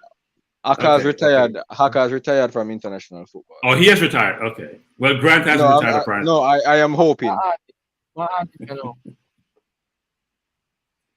Haka, I'm not bashing you, Haka. I'm just saying if we're throwing out names, we got to throw out all the names out there of possible CDMs. All right. So the consensus is no Haka. The consensus, it seems to be that more people are supporting Anthony Grant in that, even though I'm not an advocate. And there's mixed view on Hector. Some people think that Hector hasn't done well in that situation. We mentioned Lambert. So we haven't come up with any player right now who we believe fit that role, actually. Do you think that's the reason? I'm to Pearson. One development. I view Pearson more of attacking midfielder than a defensive midfielder. I don't view Pearson as a traditional CDM. And I've watched him quite a bit, whether it's for KC or when he plays. I've watched him quite a bit. I see him more as an attacking midfielder. I have a lot of good attacking skills, actually. Attacking bench warmer. Well, we're talking about developing a player to fit the role, not where they are today. Yeah, I'm just trolling. A KC him go, so can't really body from KC right now. So yeah. But all right, Carla, that's it. Yeah, man. So, yes, big up on yourself. Take care. All right, big up yourself. Thanks for calling. Bless up, Carla. Cranky, one player one player, honestly. Final thoughts that now here, Yeah, Siobhan. man. One Go to player in Frankie and Cody. particular who I wanted for his game to be developed. Local player. He played for your school as well. When KC had won the Manning Cup, when they beat Georges in the finals at Stadium, Uh-huh. Kasim Priestley. I don't know, coach, if you watched that game. When what? When KC had won the Manning Cup final against Georges at the National Stadium. Don't remember. The defense. Yeah, no, we remember. We don't forget winning championship. We remember. Go ahead. We don't forget. Yeah, We don't forget that. the defensive midfielder that you guys had at that time, Kasim Priestley. I was really looking forward to seeing that guy, that kid grow up, because when I watched that game, remember I don't support both teams. I only followed my little brother to the game because he attended KC. Right. So I wasn't really watching the game to say like I wanted a team to win. I was really watching the game just to see actual players. And honestly, I honestly thought that player could have been a potential, but I don't know what. But it goes back to development. It seems as if wherever one of our players, whenever a player, whatever level a player is, when they reach 15, 16, it seems as if they stay at that level. They don't, as what you said, they don't matriculate to that level where we're saying that he can move up to the senior team. Because honestly, Priestley, he played a very good game on that game. But no, when I watch him for Harborview, it's like he hasn't grown, or he has digressed somewhat from what I saw at the Manning Cup final. So, because right now I would prefer a team full of overseas based players right now. But my main goal is to try to develop our local players. When I said develop them to not going to say to the best players ever, because we're not going to get the world class, but to get them to a level where we know that, hey, we are proud of these players. When we see them, when they go overseas, they're not going to be in the reserve team for 3 years waiting to be developed. When they go over, they can make a starting 11 immediately. And that's my biggest issue right now. We're not developing our local players at the youth level. And again, it goes back to what I had asked earlier. Is it that our coaches aren't really good in developing players? Like, I don't even know the words to put it, but it's just, I would prefer to develop the players them now, use the senior players, use the best players that we have now, get the program to a level where we can start attracting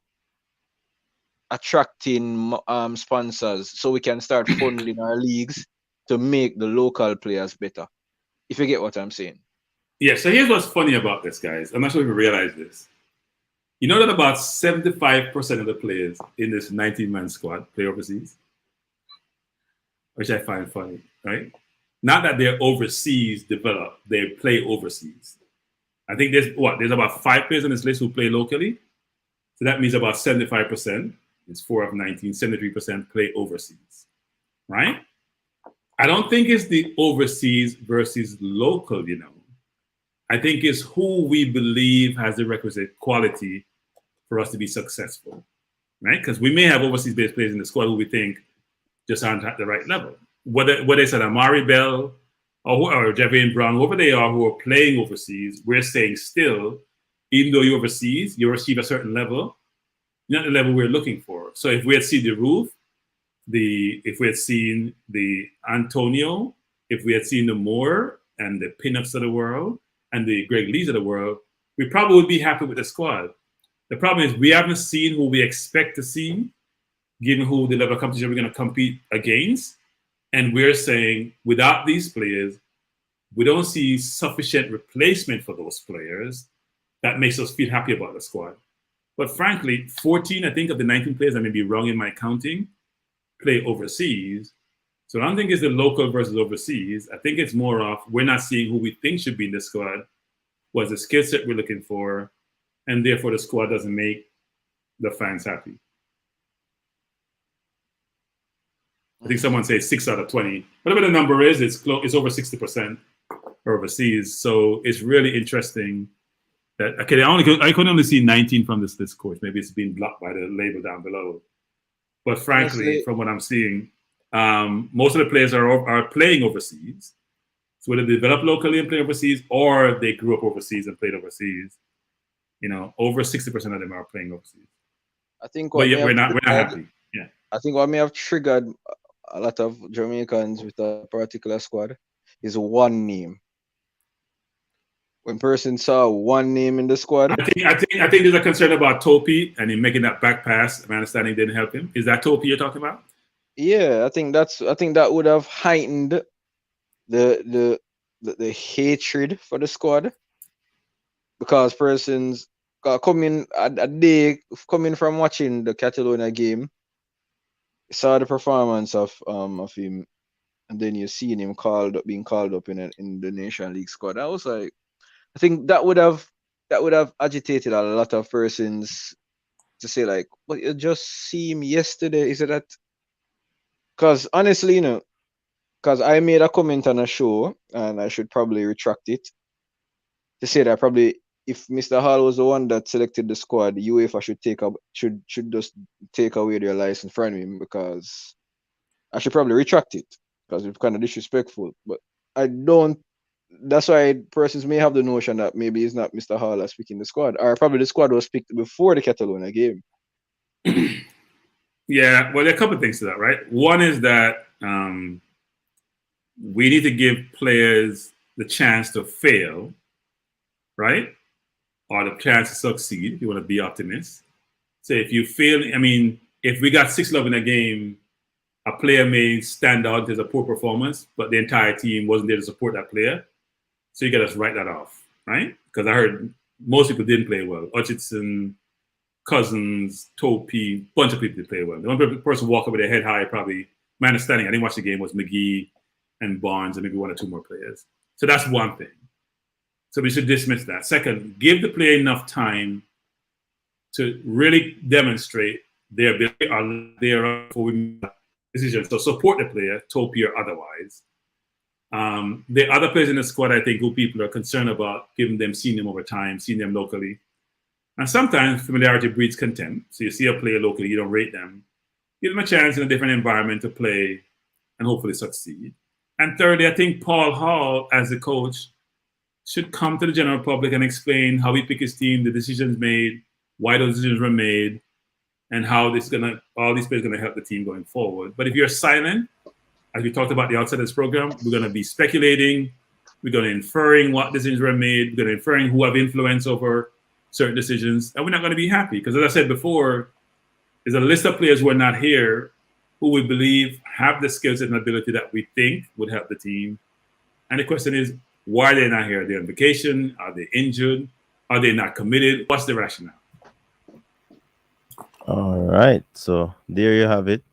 Thanks to Cranky and Chevron. And we had Marlon on a little bit, but Marlon said that he was having some internet challenges. Big up to the people who stick around, even when our electricity went. Respect our manners. And just go and big up on ourselves. We definitely continue night 2 of the Weekend TripleTreat. And we take it from there. So again, big up to everybody. Thanks for tuning in. Of course, this video is brought to you by Richos Roots Drink. Richos Roots Drink. Richos, a true Jamaican experience. So stay tuned to another episode of the Weekend's TripleTreat, which will be coming along tomorrow evening. Until next time, people, stay safe. One point before you go, Coach. I want to tell the JFF, they say, Coach, pivot and a contingency plan when the electricity go out by using his phone. JFF need to have some of them contingency plans for the program. All right, Cranky, big up. Bless up, Coach. Richest Roots drink works for menstrual cramps and pain, migraines, fatigue, stress and tiredness, sinusitis, builds immune defense, bloating, enhances male bedroom prowess, and Richest Sorrel Roots drink works against all types of cancers and tumors, memory loss, high cholesterol, insomnia, nervous issues, flu, and many other illnesses. For your Richest Roots drink and Richest Sorrel Roots drink, contact us now via WhatsApp at 876-528-9534. Richest Roots drink and Richest Sorrel Roots drink. Richest, a true Jamaican experience. Your style and your flavor make the city rock. They must say the season come out with a bang. Coach Minzy, best round here. Remember that.